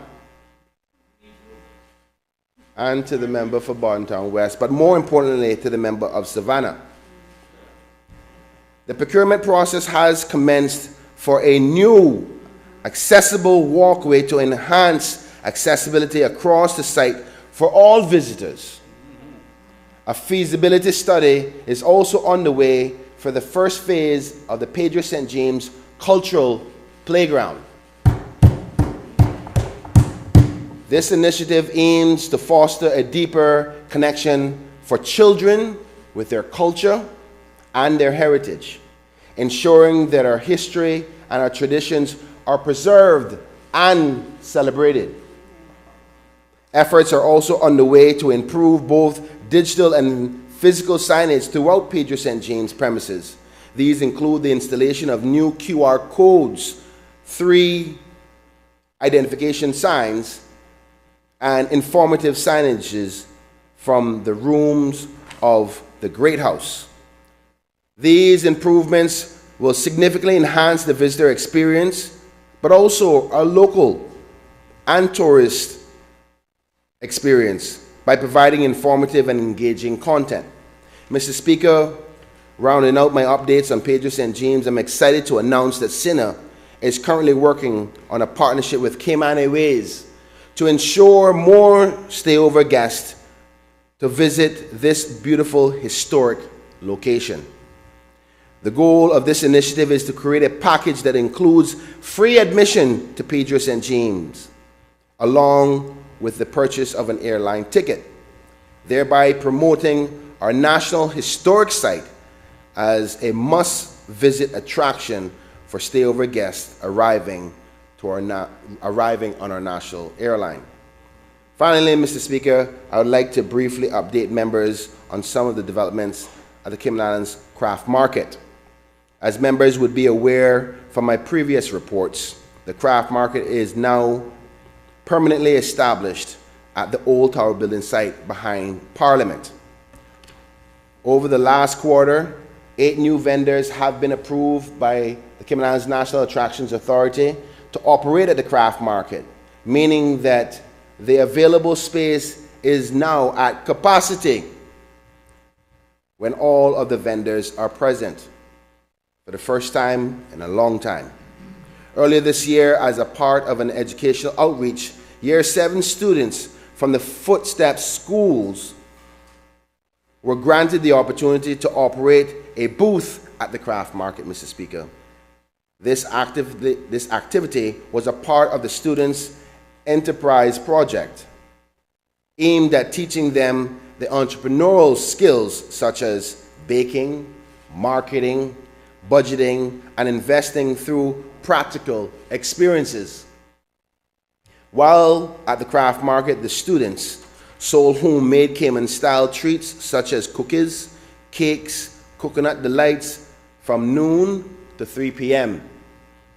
The profits totaling over $640 were donated to the school's Parent Teachers Association.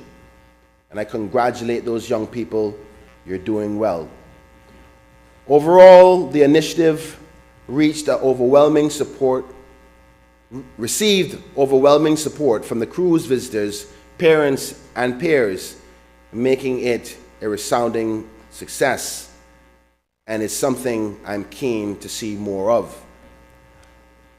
On that relatively high note, Mr. Speaker, it is safe to say that the Cayman Islands National Attractions Authority is working hard to enrich the visitor experience and create new authentic excursions which promote our cultural heritage and our diversity. I applaud their creativity, their educational outreach to our younger generation, and I would like to publicly thank the management and staff at the attraction, which falls under the auspices of the Cayman Islands National Attractions Authority, for their dedication and commitment. And Mr. Speaker, it would be remiss of me if I forget the newly appointed board members and the chair who's been given her dedication for over the last 8 years.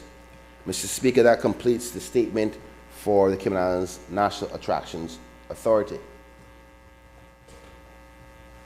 Mr. Speaker, I move now to a statement on the Cayman Islands Port Authority.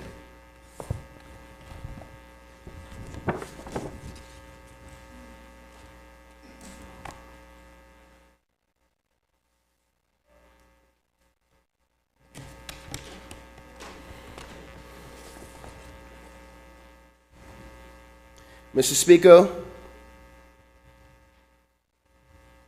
I will now provide the members with an update on the ongoing initiatives at the Cayman Islands Port Authority.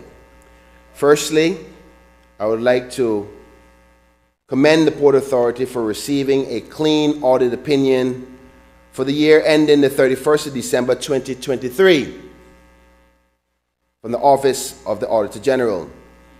This achievement is a testament to the Port Authority's commitment to financial transparency and sound fiscal management.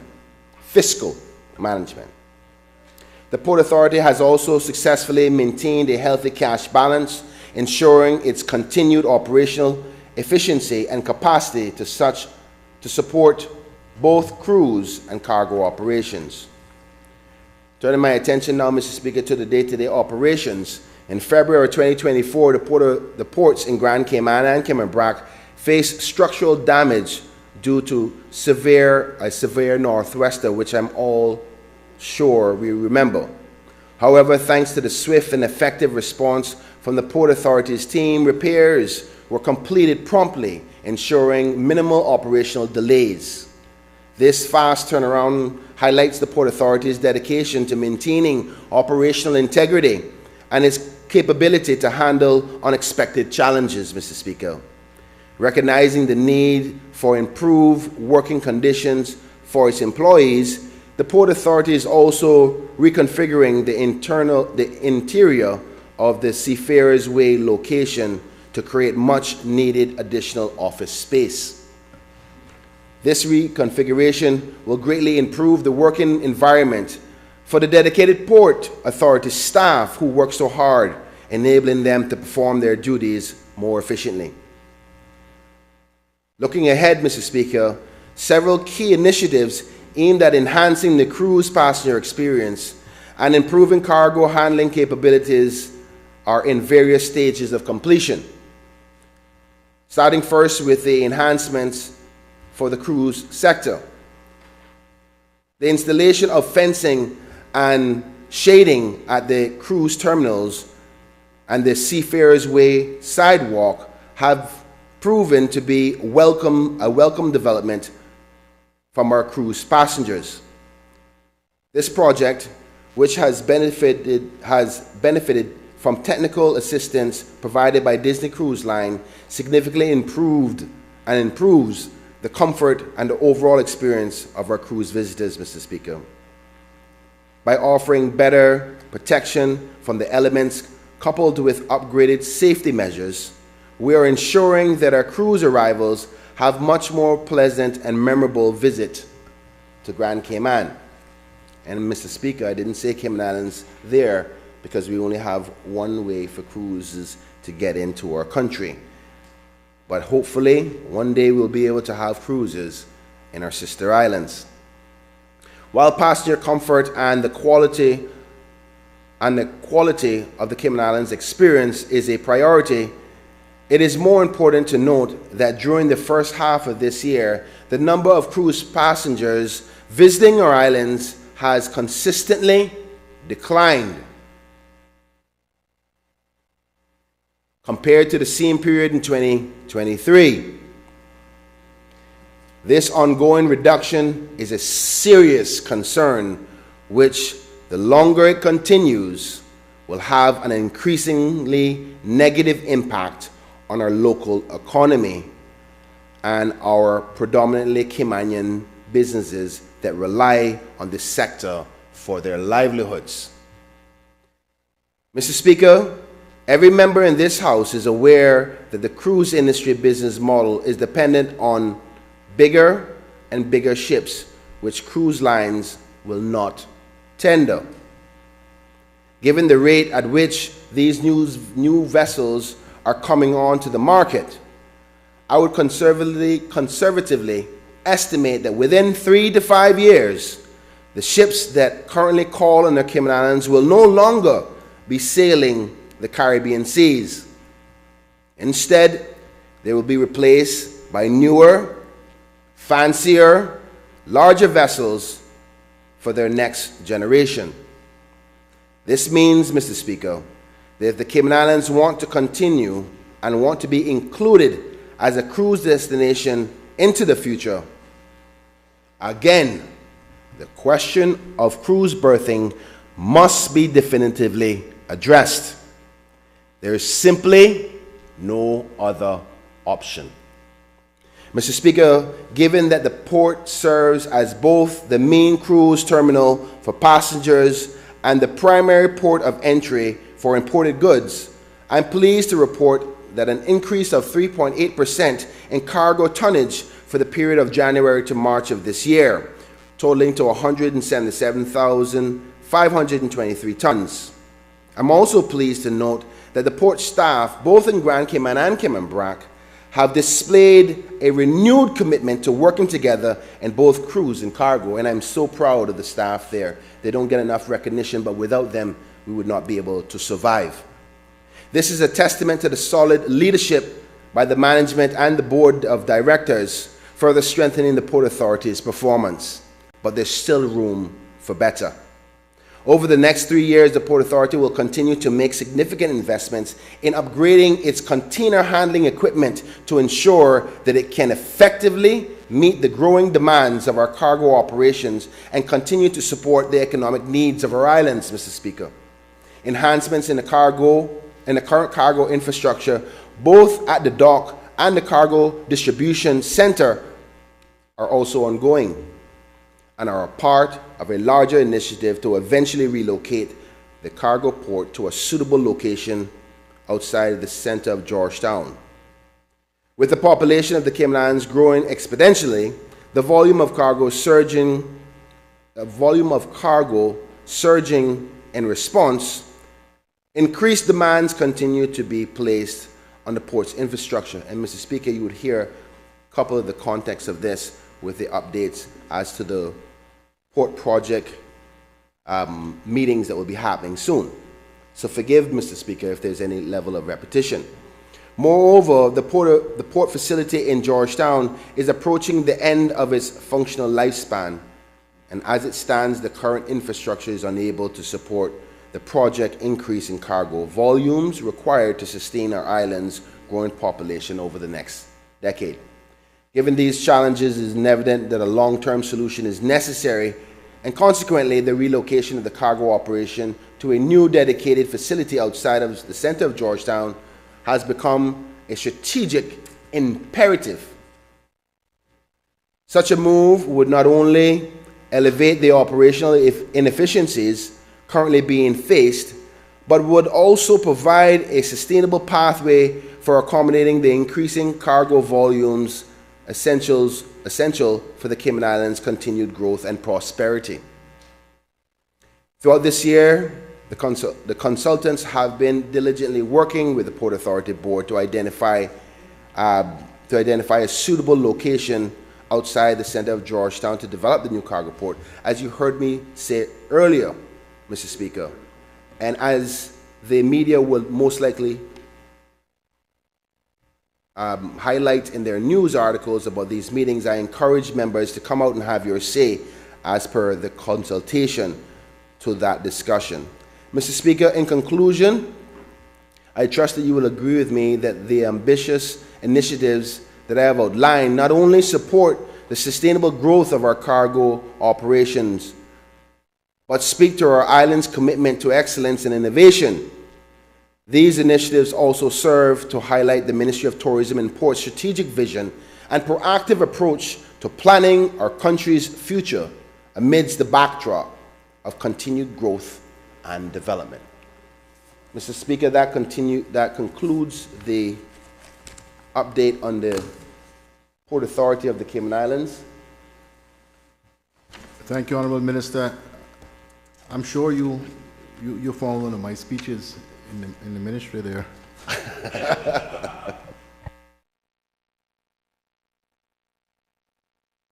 Mr. Speaker, there's nothing wrong with walking in the footsteps of a good man. The only problem is sometimes good men don't want good other men to walk in their footprints. I'll leave that one there for you to ponder. Mr. Speaker, I ask the Sarge to hand out these statements as I give an update on the airport's authority, Mr. Speaker. Mr. Speaker, I rise before you today to bring awareness to the achievements of the Cayman Islands Airports Authority, which manages all the services and facilities provided at the 3 airports operating in the Cayman Islands. A little less with Little Cayman, though, I must admit. I am pleased to report on their significant contributions over the period of January to June of this year. One of the standout achievements for our Airports Authority is the successful completion of a comprehensive airport security audit for the Owen Roberts International Airport, better known as ORIA, and the Charles Colonel International Airport. This rigorous audit encompassed 146 inspection points and resulted in only 3 findings, Mr. Speaker, none of which were operational failures. This exemplary performance underscores the dedication and the effectiveness of our airport's security measures. And I want to give the staff their dues and highlight them, and I appreciate them so much, as our standard here in the Cayman Islands is highest in the Caribbean. Additionally, Mr. Speaker, the Cayman Islands Airports Authority was highly commended for the airport security drill program, which has been recognized as the most advanced among all overseas territories, Mr. Speaker. This program is instrumental in the testing and enhancing of the security awareness and performance standards of our airport security officers, Mr. Speaker. The Airport Authority is currently engaged in several critical initiatives that will further enhance the infrastructure and the operational efficiency. All of the master plan projects are progressing well, Mr. Speaker, and turning our attention to the first general aviation terminal, I am pleased to report that a vendor has been selected and work has commenced on the general aviation ramp design.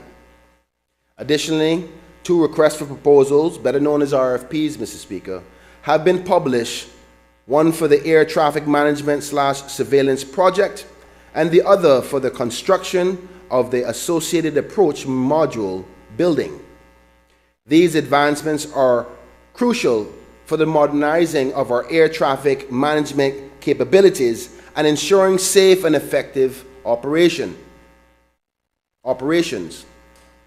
With environmental sustainability remaining a key focus for the Airport Authority, an RFP has also been published in regard to the terms of reference for the environmental impact assessment relating to 1, the runway expansion at the Owen Roberts International Airport, 2, the widening of the runway at the Charles Colonel Airport in Cayman Brac, and 3, the relocation of the Edward Bawden Airport in Little Cayman. These assessments are essential for the understanding of the environmental implications of our development projects and ensuring that the redevelopment works proceed with utmost responsibility and care for our natural surroundings. Let's hope it just doesn't get too extreme, Mr. Speaker. In an effort to improve the passenger screening process, an RFP has been published for advanced technology, cabin baggage, and passenger screening equipment. This state-of-the-art technology will streamline the screening process by eliminating the need for passengers to remove liquids and gels from their carry-on bags, which I know most people are so annoyed by when traveling, thereby reducing the number of manual searches required. This will result in quicker and more thorough passenger and cabin baggage screening, enhancing both efficiency and security. Another noteworthy initiative being undertaken by the Airports Authority is the expansion of the parking facility at the Owen Roberts International Airport. The aim is to provide additional space for long-term parking. Mr. Speaker, we hope to end the chaos at the airport when everybody wants to go away on the long weekends and the car parking lots are full.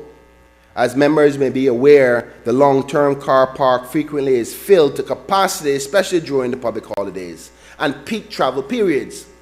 This expansion is therefore necessary to accommodate the increasing number of travelers and ensure convenient access to the airport. This project is currently pending resubmission for planning approval, upon which the Honourable Minister have given me his support to try to streamline it as quick as possible, and will proceed once the necessary approvals have been received. Mr. Speaker, I stop here 1 second to just highlight the fact that if we have an airport that is having to grow its parking lot, isn't that a sign in itself of the growth and the great things that we are doing in respect to air aviation travel and tourism growth?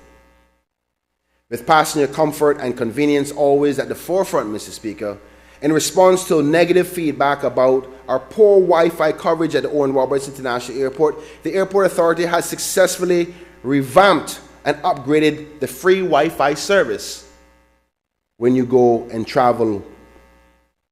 This enhancement now accommodates up to 3,000 users on peak days, with 1,000 concurrent users enjoying seamless connectivity, watching your YouTube, watching the Parliament services as you take a trip for the long weekend on a Friday. This significant improvement enhances the passenger experience, and plans are already in place to implement the same system at the Charles Colonel International Airport in Cayman, ensuring consistent and high-quality service across our major airports, because we are not leaving Cayman behind. Looking now at the workforce, training and development continue to be a cornerstone at the Cayman Islands Airports Authority Human Resources Development Strategy. I'm delighted to report that 6 Caymanian students have successfully completed training in the aeronautical, and forgive me for not pronouncing that right, Aeronautical Information Services, better known as AIS, offered by the International Civil Aviation Organization. These dedicated individuals have completed their on-the-job training and are now fully functional AIS officers. 2 have been stationed in Cayman and the 4 others at the Owen Roberts International Airport here in Grand Cayman. Further training in meteorology is also underway for the BRAC AIS officers and will be managed by the Cayman Islands National Weather Services. 8 Caymanians are also currently being trained by an overseas training school as air traffic control trainees. Their classroom training is scheduled to conclude at the end of November of this year and will be followed by extensive on-the-job training, Mr. Speaker. Once the entire training program has been completed, 5 of the air traffic controllers will be stationed at the Owen Roberts International Airport, and 3 will be at the Charles Colonel Airport in Cayman. I would like to take this opportunity to applaud the Cayman Islands Airports Authority for their commitment to investing in the development of Caymanians, particularly in the areas that are not only vital for maintaining the high standards of air traffic management, but also in ensuring that continued safety and efficiency at our airport operations. The Cayman Islands Airports Authority is also in the process of launching the Hidden Disability Sunflower Program, a commendable achievement aimed at providing better support for persons with disabilities, Mr. Speaker. This program will help airport staff to recognize and assist travelers with hidden disabilities, sometimes when you don't even recognize it, ensuring a more inclusive and supportive environment for all passengers, no matter how God has developed them. Mr. Speaker, the accomplishments of the Cayman Islands Airports Authority are a testament to the commitment, innovation, and excellence that drives the aviation sector and the success of the Cayman Islands. These achievements not only enhance the experience of travelers, but also play a pivotal role in facilitating the growth within our tourism industry. As the industry continues to advance and these initiatives are implemented, the Cayman Islands Airports Authority remains dedicated to ensuring that our airports deliver world-class service, safety, and sustainability, particularly when a hurricane is coming. And I want us all to remember that, because it was because Cayman Airways and the Airports Authority's commitment to ensuring the operations that so many people could say they could evacuate this country. Thank you, Mr. Speaker. I turn now to my last statement of the afternoon, which is an update on Cayman Airways Limited. Thank you, Sarge. I just want to say to the listening audience before I say the statement, our Sergeant of Arms, Mr. Kim Evans, is one of the most notable men I have ever known. Former police officer, committed civil servant, and a man of God. Mr. Speaker, honorable members of Parliament, I rise for the 5th time today with immense pride to report some of the most noteworthy achievements of our national airline, Cayman Airways. Through the astute decision-making of its board and management, the airline has continued to demonstrate exceptional service, resilience, and innovation, significantly contributing to the growth and the development of our tourism industry, Mr. Speaker. Firstly, Mr. Speaker, in the wake of Hurricane Beryl, it would be remiss of me if I don't take this opportunity to publicly acknowledge the vital role of that Cayman Airways played in ensuring the safety and the well-being of our residents and our visitors. Our airline operated evacuation flights that enabled over 3,000 residents and visitors to safely evacuate ahead of the hurricane's arrival. This outstanding and exemplary service underscores the airline's unwavering commitment to our people and their safety. On behalf of the Ministry of Tourism and Ports, and on behalf of this government and every member of this Parliament, I extend my thanks to Cayman Airways Board of Directors, the management, but particularly the staff for their exemplary service to our country. With that being said, Mr. Speaker, I will now report on some of the other major strategic initiatives undertaken during the first half of this year by our national airline, Cayman Airways. The successful completion of a lengthy tendering and sourcing process culminated in the agreement of a purchase of a third DCH-6-300 twin-otter aircraft. Acquiring such a high-in-demand quality aircraft is no small feat, Mr. Speaker. And in addition to this new aircraft, which is scheduled to commence service in the third quarter of 2024, it will provide much-needed redundancy and capacity, particularly with respect to the inter-island operations to and from Little Cayman, upon which I am committed to the good people of Little Cayman and the tourism businesses there to make sure they have greatest opportunity for success. Cayman Airways has also excelled in its operational performance from January to May of this year. Both internationally and domestic operations have consistently averaged on-time performance levels approximately at 85% within 15 minutes and 95% within 30 minutes. These figures surpass industry averages and the airline's internal targets. So there's much to be happy about. This impressive reliability is partly due to the enhanced maintenance support capabilities, especially in Cayman Brac, which have significantly improved the turnaround times for the SAB 340B fleet. Although one of the B737-8 jets aircrafts proceeded in May for its routine heavy maintenance overseas, which could have potentially impacted the airline's on-time performance temporarily, the overall operational excellence remains commendable.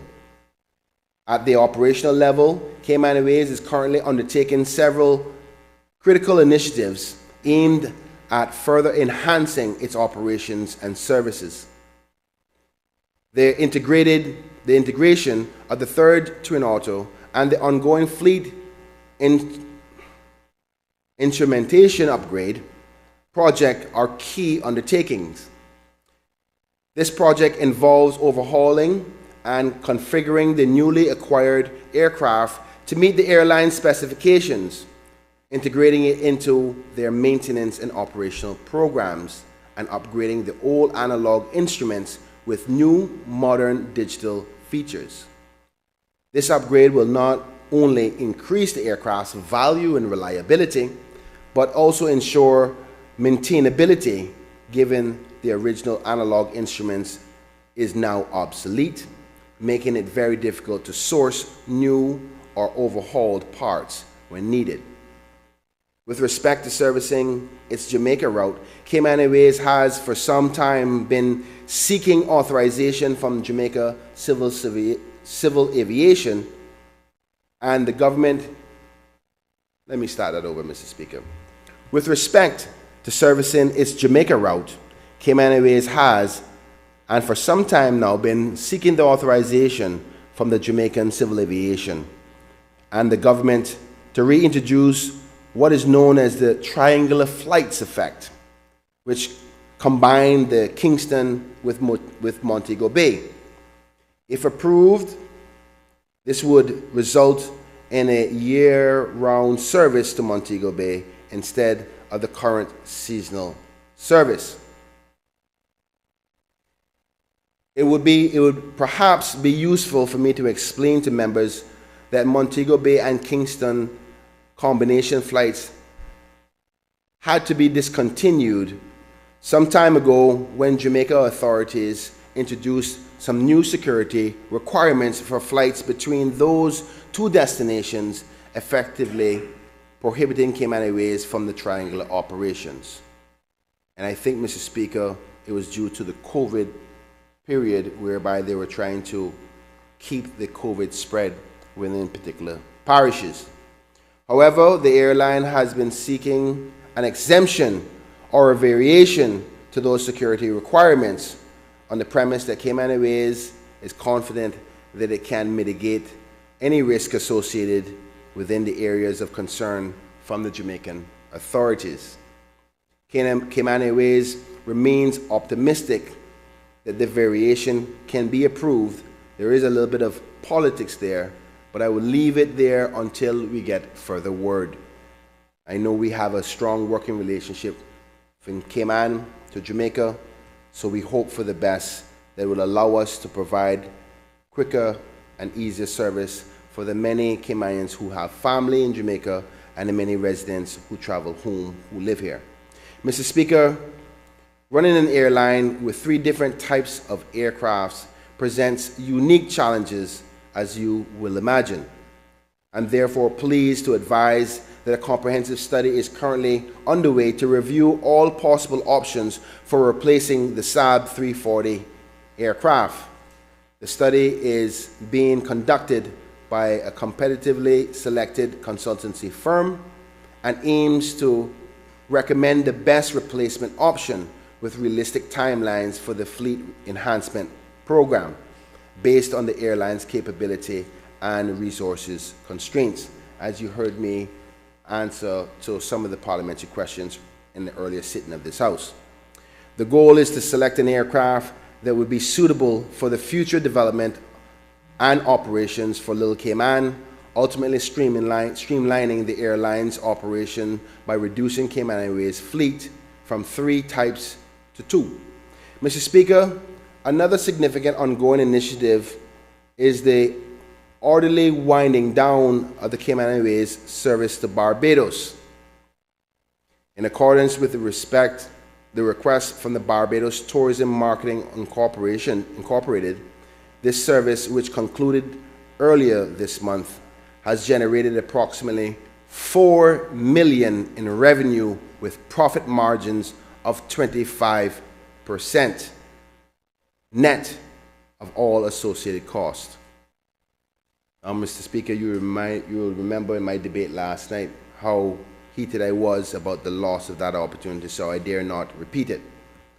The Barbados service was financially successful from the onset, as the airline's financial position was projected by a minimum revenue guarantee from BTMI, regardless of the passenger numbers, upon which I sat with the opposition to explain before the start of this year.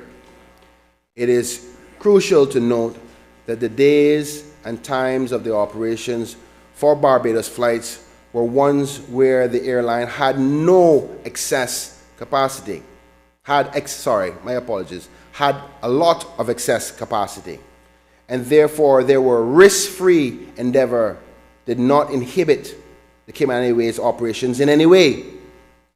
Mr. Speaker, in every respect, the Barbados flight was a type of win-win scenario for Cayman that made sense for the airlines, it made sense for the passengers, for the country. Sadly, though, Mr. Speaker, the service was discontinued prematurely by BTMI due to a number of factors which I will not go over again. Moving on, Mr. Speaker, I am pleased to say that significant improvements are being made at Cayman Airways headquarters at 91 Owen Roberts Drive to provide a more comfortable and conducive working environment for the dedicated staff, the amazing staff, the committed staff at Cayman Airways. Extensive air conditioning and roofing works are underway to address the building's historical humidity challenges, and once completed would significantly help to maintain the good humidity levels in the building. Turning our attention now, Mr. Speaker, and I'm almost there to wrap up, I am pleased to report that in February of this year, Cayman Airways significantly invested in its human capital resources by providing cutting-edge leadership training to 70 managers and supervisors. This training, conducted in collaboration with a large multinational aviation industry partner, covered topics such as unleashing creativity, leading high-performance teams, and creating a coaching culture. These programs have equipped the airline's leadership teams with the skills necessary to foster more innovation and maintain higher standards of performance across the whole airlines. In conclusion, Mr. Speaker, the accomplishments of Cayman Airways are a testament to the effective governance and the strategic foresight of the board and the management and the staff who are so committed. Their dedication has not only strengthened our tourism industry, as I said before, but also bolstered our national resilience, our ability to get out when hurricanes are coming. As we look to the future, Mr. Speaker, the Ministry, in collaboration with the airline, remain committed to furthering the success and ensuring that Cayman Airways continues to soar to new heights, delivering unparalleled service and contributing significantly to our economy and our community. And Mr. Speaker, I dare say we'll definitely be doing one more new route before the election is here. And I unfortunately, Mr. Speaker, I didn't add, if you would give me the leeway to say that Cayman Airways just was awarded by a online leisure and travel, renowned leisure and travel online company for being the 7th best airline in the region of tourism and travel. One award that I don't think any Caribbean airline has been awarded, and I forgot to put it in my speech, but I just want to congratulate again the staff and the management for such an award to be selected. That means the people across the world are recognizing them. But I don't want to undermine the truth is the reason why we are doing so well is because of the hard work of the staff, but we also have great planes which were purchased under your administration. So thank you, Mr. Speaker. I end there. Thank you, Minister. Madam Clerk. Other business. Private members' motions. Private members' motion number 14 of 2023-2024.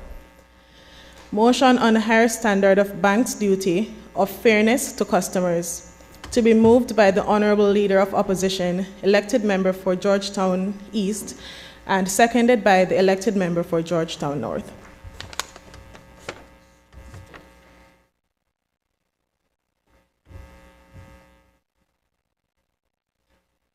Honorable Leader of the Opposition.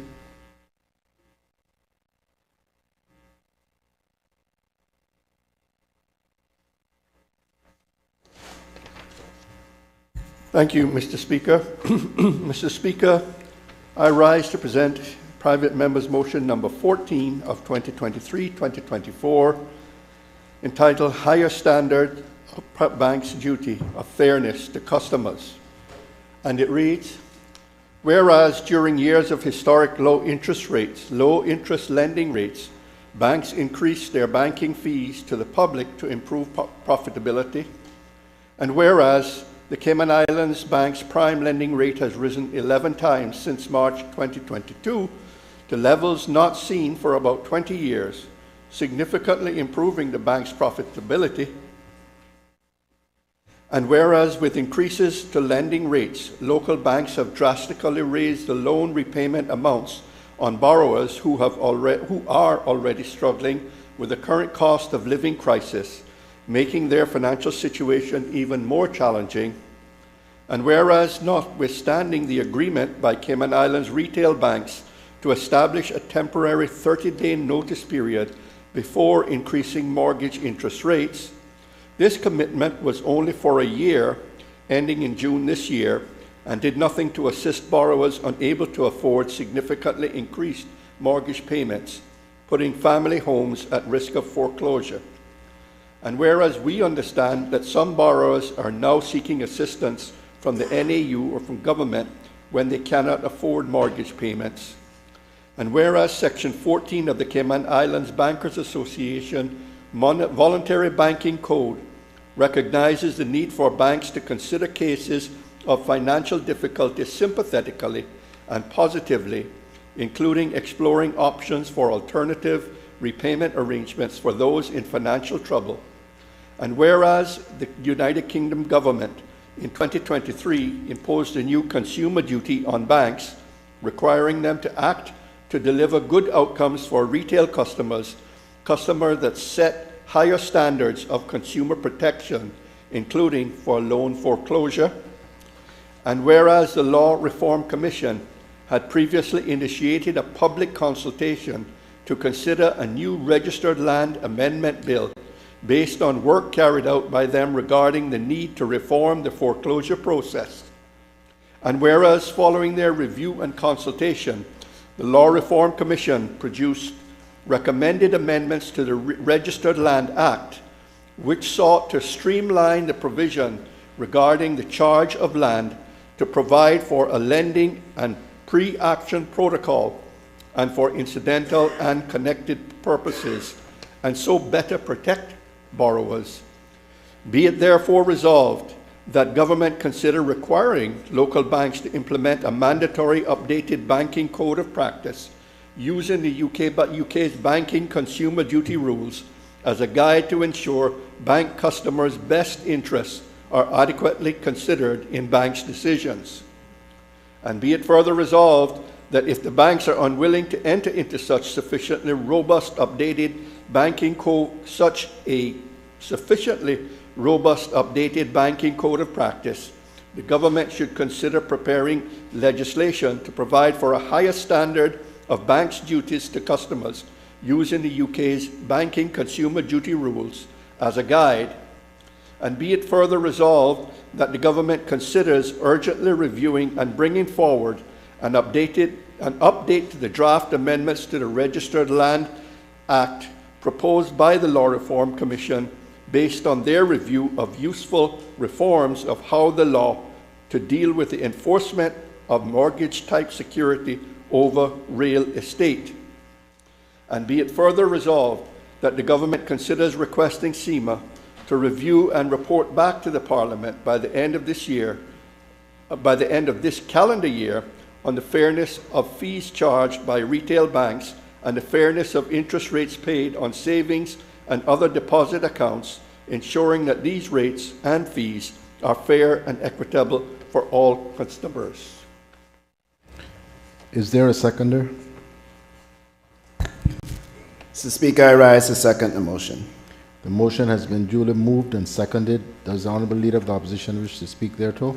Yes, Mr. Speaker, I thank you very much. Mr. Speaker, today I rise to address a pressing issue that is significantly relevant to many of our constituents: the need for higher standards of openness, transparency, and fairness in the banking sector. This motion, seconded by Member of Parliament Joey Hugh, Deputy Opposition Leader, is not just a matter of parliamentary debate, but a crucial concern to the public. Members may recall that 12 months ago, we were in this House debating a motion brought by the members from West Bay West and Bodden Town West to provide relief for families financially hurt by the increasing lending interest rates and the resulting significantly increased loan and mortgage payments. The sharp rise in monthly mortgage and other loan repayments was adding significant hardship to families already facing rapidly rising prices for groceries, gas, and utilities. As we in the Progressives opposition argued, banks needed to recognize that hardship and respond positively to the need to try to soften the impact of that higher interest rates were having on their customers. Mr. Speaker, the motion last year on interest rates passed unanimously as we collectively agreed with its aim, though perhaps not with all of its substance. Indeed, the basis of the motion now before the House was included in my debate last year.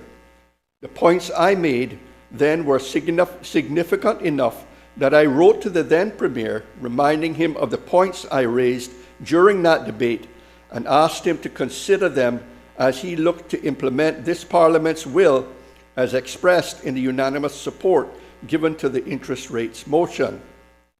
Mr. Speaker, with your permission, I would like to lay a copy of this letter on the table. May I see it, sir?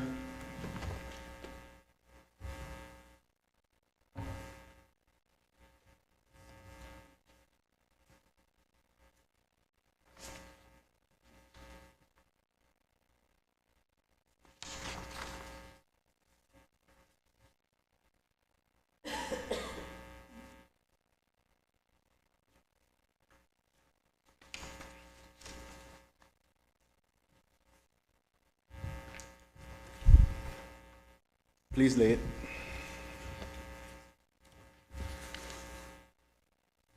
And Mr. Speaker, I shall beg your indulgence and ask you, sir, if you will allow me to read it into the record. That's fine. Thank you, sir. Mr. Speaker, the letter was addressed to Premier Wayne Panton. It read, 1 month ago, members of Parliament debated and passed a private member's motion that sought various protections for borrowers who are customers of our commercial banks. While the motion was unanimously agreed, it was evident from the debate that some members, including those on the opposition benches, accepted the spirit of the motion but had concerns regarding some aspects of it. In summary, the motion called for the government to consider meeting with the local banks concerning recent interest rate increases and a negative impact on the public, creating an interest rate setting body, and increasing the role of the Cayman Islands Development Bank in accepting deposits from and lending to the public. It was good to learn that the local banks have now agreed, as you indicated at the Chamber of Commerce Legislative Luncheon, to delay increases to interest rates by 30 days following any future increases in interest rates by the United States Federal Reserve. This is certainly a good start. I ask that you publish the letter from the banks confirming this change so that the public and all members of Parliament can be fully aware of its contents. At the time, as I requested in Parliament, I again ask that you publish all earlier correspondence with the banks on this matter and their responses. This issue is important and deserves full transparency. In addition, I do hope that the offer by the banks to delay interest rate increases has not stopped the necessary ongoing discussions on a range of other matters that members mentioned during their debate. I would appreciate your advising where your discussions with the banks currently stand. I offer the following points raised during my debate on behalf of the members of the opposition. Please include these in the government's conversations with representatives of the local banks. Our recommendations are, in addition to 30 days notice on rate increases, banks should also provide a minimum of 60 days notice before increasing banking fees. If customers are unhappy with an increase in fees, it would take at least this long to open an account at another bank. This notice period and the 30-day notice for an interest rate increase should be made mandatory in legislation. Secondly, during the years when interest rates were at historic lows, banks were challenged to make adequate profits from lending to satisfy their stakeholders. So, they increased fees to the public to improve profitability. We understand this, but as we have returned to a period of higher interest rates and normalized spreads, banks should now remove those added fees. You mentioned in your debate that banks confirm that deposit rates are being suitably increased as the prime rate increased. However, the government should have assessed this independently. This assessment should not be complex, but is important. We must ensure, as far as possible, that the value of people's savings is not further eroded at a time of high inflation. Fourth, in your debate, you also indicated your wish for the Law Reform Commission's work regarding mortgages, especially foreclosures, to be brought forward quickly. I agree with you and would welcome your thoughts on when you expect this to come to Parliament. Both of us acknowledged in Parliament that whilst banks are saying they are not seeing many foreclosures now, the time between a borrower defaulting and the bank foreclosing usually takes many months and sometimes years. Thus, it takes time for foreclosure trends to emerge. The fact that there have been some 10 interest rate increases over the past 18 months has caused loan repayments, particularly for mortgages, to skyrocket and in many cases to become unaffordable. Add to that the increases in house insurance and the issue worsens. The impact on mortgage holders is why I ask that you also request that during these challenging times, banks do not automatically increase mortgage payments for existing loans when interest rates occur. I do not believe that banks typically reduce loan payments when interest rates decline. I appreciate that not increasing payments could mean banks may have to increase the loan term, but also, as you indicated in your debate, interest rates rise and they eventually fall. So there could be little significant change in the loan term in the long run. At the very least, banks should be asked to commit to offering an extended term to customers instead of raising repayments as a matter of course. The point is that it serves neither the bank nor the mortgage holder to have a mortgage default. Banks must work with their clients early on and develop suitable programs to assist them in these challenging times. As an aside, the government also needs to consider what it has control over to assist our people with a high cost of living. I have previously written to you about ensuring that the Cayman Islands Water Authority keeps its core rates the same and working with other utility providers to request that they do the same. I have also written regarding removing, even temporarily, the duty on fuel paid by CUC and by the petrol importers of automotive fuel. Every little bit helps, Premier Panton.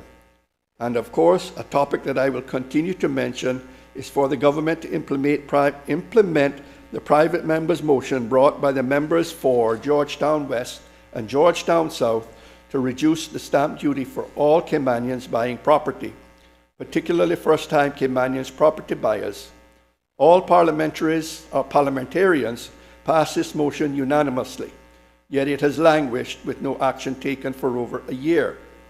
Lastly, I again ask that the government increase the $950 ex gratia payment to $1,500. The majority of those receiving this assistance are elderly and rely on it to help them survive each month. But in recent times, the value of this assistance has been eroded by the cost of living crisis. Mr. Speaker, I rise on a very brief point of order. What's your point of order, Honorable Acting Premier? If I heard correctly, but help me if I misunderstood, I believe you said $950. I think you might have meant to say $1250, because it's $1250. An old statement. That's really not a point Mr. of order. Speaker, I'm reading. I didn't know if it was clarity. You're looking for clarity here. I'm reading a letter that was written over a year ago. Just checking. Yeah. You throw these numbers out, the public can get confused. Thank you. No, I recognize some of these things have been dealt with. So I pick up with that paragraph. The majority of those receiving this assistance are elderly and rely on it to help them survive each month. But in recent times, the value of this assistance has been eroded by the cost of living crisis. Yes, let's talk to the banks, but also government should do what it can to reduce costs and to provide help directly for our people now struggling to make ends meet. I look forward to hearing from you on these matters. And it was signed by me. Mr. Speaker, it's been a year, and it appears to us that it seems that there's no progress in advancing the conversation with our banks that began before last year's debate. Today, I therefore bring this motion to urge the government to take decisive action to ensure our financial institutions recognize the need to consider the best interests of their customers as part of their commercial decision-making, especially during these challenging economic times. I want to make it clear that I am not here to vilify our banks or accuse them or their employees of not caring for our people. Our local banks play a vital role in society and our economy. They are an integral part. The arrival of international banks, starting with Barclays Bank in 1953, helped jumpstart the modern Cayman Islands that we all know now. I am proud of the development the local banking sector has gone through over the last 70 years and their contributions. So I recognize the importance of the role our banks continue to play in our development. Our local retail banks provide loans and mortgages that help us achieve financial milestones. Like many, I needed a loan to buy my first car, buy my first piece of land, and eventually my first home. Banks keep our money safe, pay interest on our savings, and support local and international commerce, which is crucial to our financial services industry. However, the structure of banking continues to evolve and is ever-changing. Mr. Speaker, the days when local banks mainly had full autonomy are behind us. Increasingly, the major decisions are controlled by overseas head offices, by people who know little about the country, and by people who know even less about the bank's customers in that country, and therefore reducing the local discretion This applies to maintaining jobs here as well. While banks employ our people, banking jobs have decreased as banks reduce branch banking and outsource some of their jobs overseas. Despite this, every government must ensure the banking sector thrives. Equally important for the government is ensuring banks recognize the need to consider their customers' best interests, especially during tough economic times. Mr. Speaker, we understand that banks themselves have experienced challenging times. As I said in my letter to then Premier Panton, during the years of low interest rates, banks were challenged to make profits from lending and so increased fees to sustain and to bolster their profitability. This strategy was understandable as it allowed banks to sustain their profitability. Customers benefited through low loan rates when they borrowed, though they paid for banking services through higher banking fees. However, with the rise in interest rates, banks' profitability has improved. It is time for banks to review and remove fees added when loan rates were low to those introduced during the pandemic, such as fees for purchasing or withdrawing US dollar cash and handling local currency cash. US dollar cash is no longer a scarce commodity. In my view, no reasonable banker can charge this fee with a clear conscience. Mr. Speaker, in my view, charging a 1% fee for handling local currency or accessing US dollar currency is unacceptable.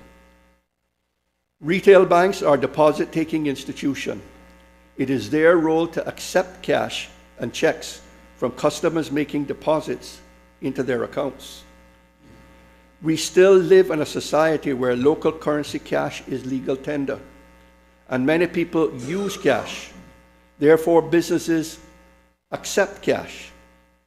Businesses in tourism also receive US dollar cash for their goods and services. Mr. Speaker, to add insult to injury, banks accumulate all their deposits and lay them off overnight to earn money. I have no issue whatsoever with banks making a profit, but we must ensure they do not exchange their customers for account deposits and withdrawals. So yes, Mr. Speaker, as I said to the then Premier over a year ago, bank fees also need to be reviewed. And I have to say, it feels like in today's world, every interaction that you have with a bank, there is some fee attached to it. Returning to the steep rise in lending rates, as I noted, banks' drastic increases in loan repayment amounts further strained borrowers already struggling with the current cost of living crisis. As we know, these increases made the financial lives of many Caymanians even more challenging.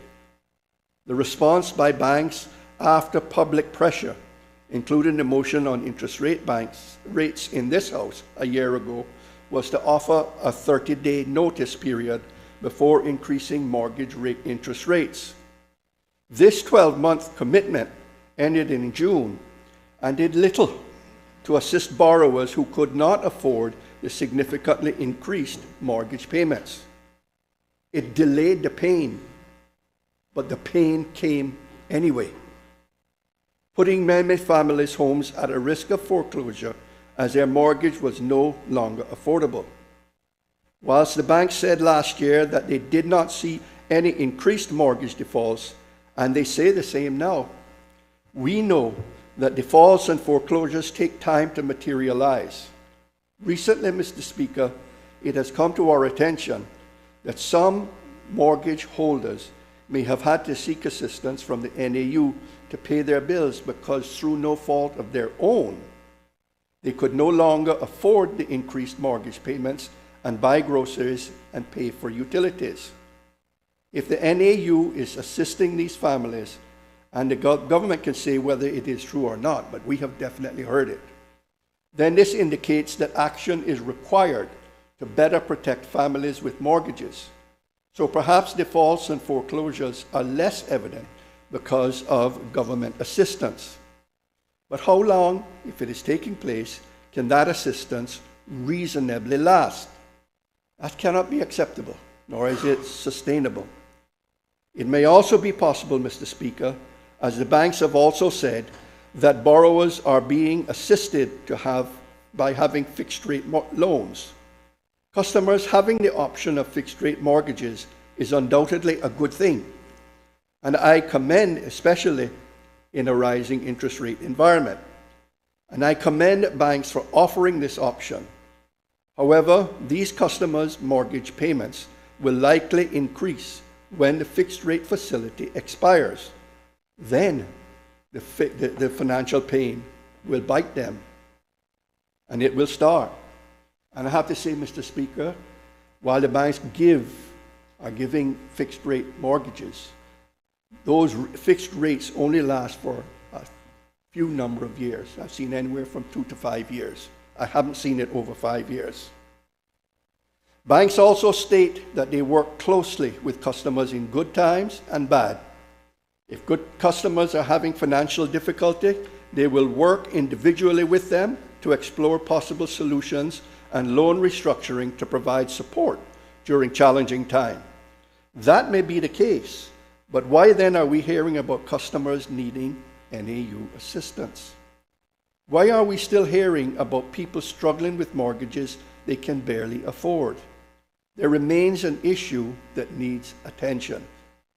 All the efforts that banks have told us they undertake to work with borrowers facing financial challenges are admirable. But these efforts are the norm for all banks.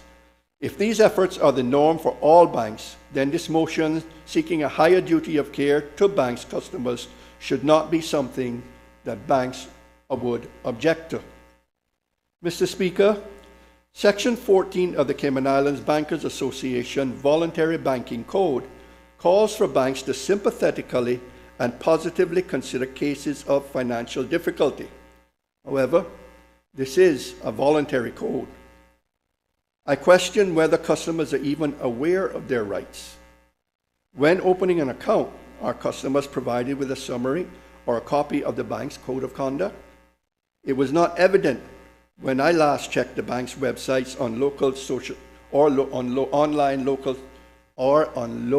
online social media pages, indicating that more needs to be done by banks. Indeed, more must be done to ensure customers can rely on fair treatment from banks, especially during challenging economic times. Mr. Speaker, last year, 2023, the United Kingdom government came to the same realization and imposed a new customer duty for banks to ensure fair treatment for customers. The main objectives of this policy the main objectives include: 1, delivering good outcomes for customers. Banks must act in their customers' best interests, designing products that meet customers' needs and provide value. 2, high standards of consumer protection, provides oversight to ensure banks avoid harmful practices and unfair banking fees or inappropriate product recommendations. 3, proactive support for vulnerable customers, identifying and supporting vulnerable customers with tailored assistance. 4, transparency and clear communication, providing clear, transparent, and timely information to help consumers make informed decisions. 5, responsibility and accountability, ensuring banks and their third parties comply with customer duty requirements. 6, fair treatment and avoidance of foreclosures, considering all reasonable options to support customers facing financial difficulties before proceeding with foreclosures. And 7, product governance and oversight, thus ensuring financial products are designed, distributed, and managed in the customer's best interests. Mr. Speaker, I think we in Cayman should aspire to these goals. Creating an environment where customers are better protected, more informed, and fairly treated. Banks already understand their duty of care. codified in their voluntary code of conduct. However, more than a minimal voluntary code is needed. It is time for me, it is time for a modern mandatory banking code of conduct based on the UK's new customer duty for banks. Not everything done in the UK applies to us. Nor do we want to create an unworkable and overcomplicated regime to monitor the implementation and ongoing operation of the code. So I propose creating a Banking Standards Review Committee comprising representatives from the Bankers Association, CIMA, and CIMA, working alongside a suitable resource from the UK to review the new Customer Duty of Care, the Bankers Association Voluntary Code, and determine what improvements are needed and works best for us. The committee's findings and reports should be presented directly to Parliament for consideration. Mr. Speaker, if the banks don't wish to work with the government, we should move ahead without them. But I do not expect that that will be the case. Banks will be on board if this House votes positively and the government moves swiftly to act on the motion. The motion also calls for CIMA to review the fairness of banking fees and interest rates. This review could be part of the proposed Banking Standards Review Committee's work, allowing banks to justify fees while CIMA and the UK consultant assess their validity. But Mr. Speaker, more is needed. The Law Reform Commission had previously initiated a public consultation on a new Registered Land Amendment Bill, which included necessary reforms to the foreclosure process. Following their review and consultation, the Commission recommended amendments to the Registered Land Act, aiming to streamline the provisions impacting the charge of land and establish a lending and pre-action protocol to better protect borrowers. This report was likely put to one side as we fought COVID-19, but the time is now to dust it off and look at it again, update it if needed, and bring the amendments to this Parliament to debate and pass. In closing, Mr. Speaker, I again put forward what the opposition is asking the government to consider on behalf of the people of the Cayman Islands. 1, I urge the government to consider requiring local banks to implement a mandatory updated banking code of practice using the UK's Banking Consumer Duty rules as a guide. 2, if banks are unwilling to adopt a sufficiently robust, updated banking code of practice, the government should proceed without them. 3, the government should urgently review and bring forward an update to the draft amendments to the Registered Land Act proposed by the Law Reform Commission. These amendments are based on their review of valuable reforms to the law dealing with enforcing mortgage-type security over real estate. And finally, I also call on the government to request CIMA to review and report back to Parliament by the end of this calendar year on the fairness of fees charged by retail banks and the interest rates paid on savings and other deposit accounts. Honourable members, the time to act is now. We must ensure that our financial institutions uphold the highest standards of fairness and responsibility. By supporting this motion, we are taking an important step towards safeguarding our people's economic and financial well-being and reinforcing the trust between banks and their customers. Mr. Speaker, I commend this motion to this Honourable House and hope that the government will find favour in accepting the recommendations therein. Thank you, Mr. Speaker. Does any other member wish to speak? Does any other member wish to speak? Does any other member wish to speak? If not, then I'll ask.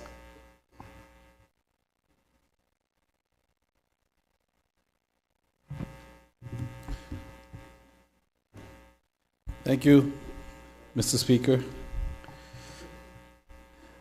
I'll make this brief. I have had discussions with the substantive Premier with respect to the Registered Land Act reforms. She confirmed that those reforms are underway. They're on the caucus legislative timetable, and she looks forward to bringing an update on that before the end of the year. So the motion on behalf of the government is accepted because we understand that the legislation needs to move forward and action needs to be taken. I have conferred earlier this week, last week, with the managing director of the Monetary Authority, who's confirmed that the review can be done, will be done, and would be very informative for the government and for the House. So that will also be completed. And in relation to the question of mortgage payments via the needs assessment unit, I wonder if, and I'm happy to give way for elucidation, I wonder whether or not it is the landlord who's receiving rent from a tenant who's utilizing the NEU tenant distribution, rental distribution, to pay the landlord's mortgage. That might be occurring. So the landlord may offer rental accommodation to an NEU client, and then NEU's rental distribution then goes to the landlord, and the landlord may be utilizing that sum to pay their mortgage. But at the moment, in respect of providing the client itself for a mortgage, that has not commenced.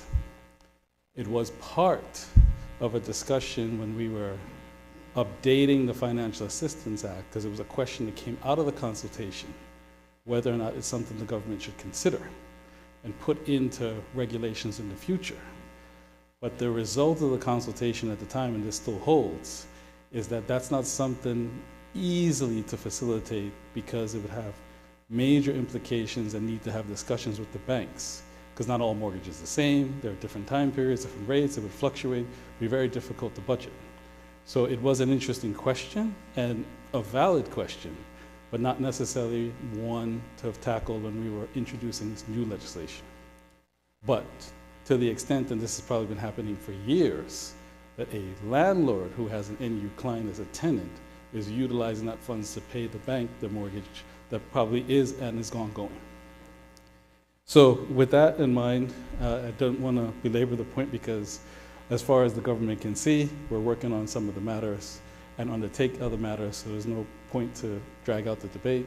We accept the motion and are happy to consider its proposals. Thank you, Mr. Leader.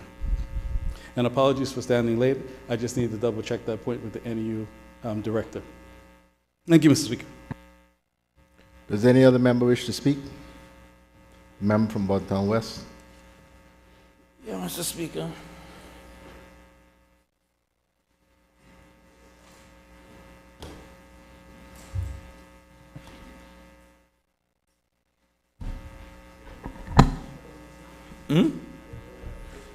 Repetition? Oh no. Thanks, Sarge. Won't be no repetition here today. Sarge, go copy this to the speaker for me, please. Mr. Speaker, I rise to lend my voice in supporting this motion, even though I will admit that they say the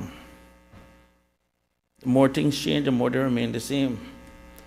Mr. Speaker, let's ask the Sergeant at Arms to give you a copy of something I'm about to read.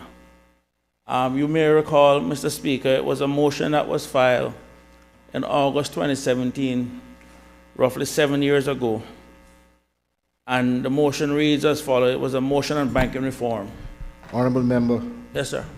There is no indication on this when it was filed, when it was made. Well, I can ask the clerk, because I did get it from the What I mean is you are representing that this is something that was filed and dealt with. But yeah. there is no evidence here, so I am left to take your word for it, and as is the wider public. I would suggest that we try to find the origin of this so that it can be properly laid. Read on later. I was just going to read from it, because I'm just going to make reference to it, really. But well, you can make reference to it. I mean, it's fine. Yeah. But your representation that it is a motion which came to this House is something we need to verify, if that is what you are asserting. Yeah, Because there's no indication on this. This is, I don't even know what it says. Okay, well, that's right. I can pause and just ask the clerk, the parliamentary clerk, just to confirm it was filed in August Or you can 27th. proceed with other aspects of your speech in the meantime, whichever you prefer. Actually, no, well, I'll just wait because actually I was going to open up with it, so I don't, it actually flows from that. So I'll just wait a little bit. Well, in that case, I'll take a 10-minute suspension. Thank you, Mr. Speaker.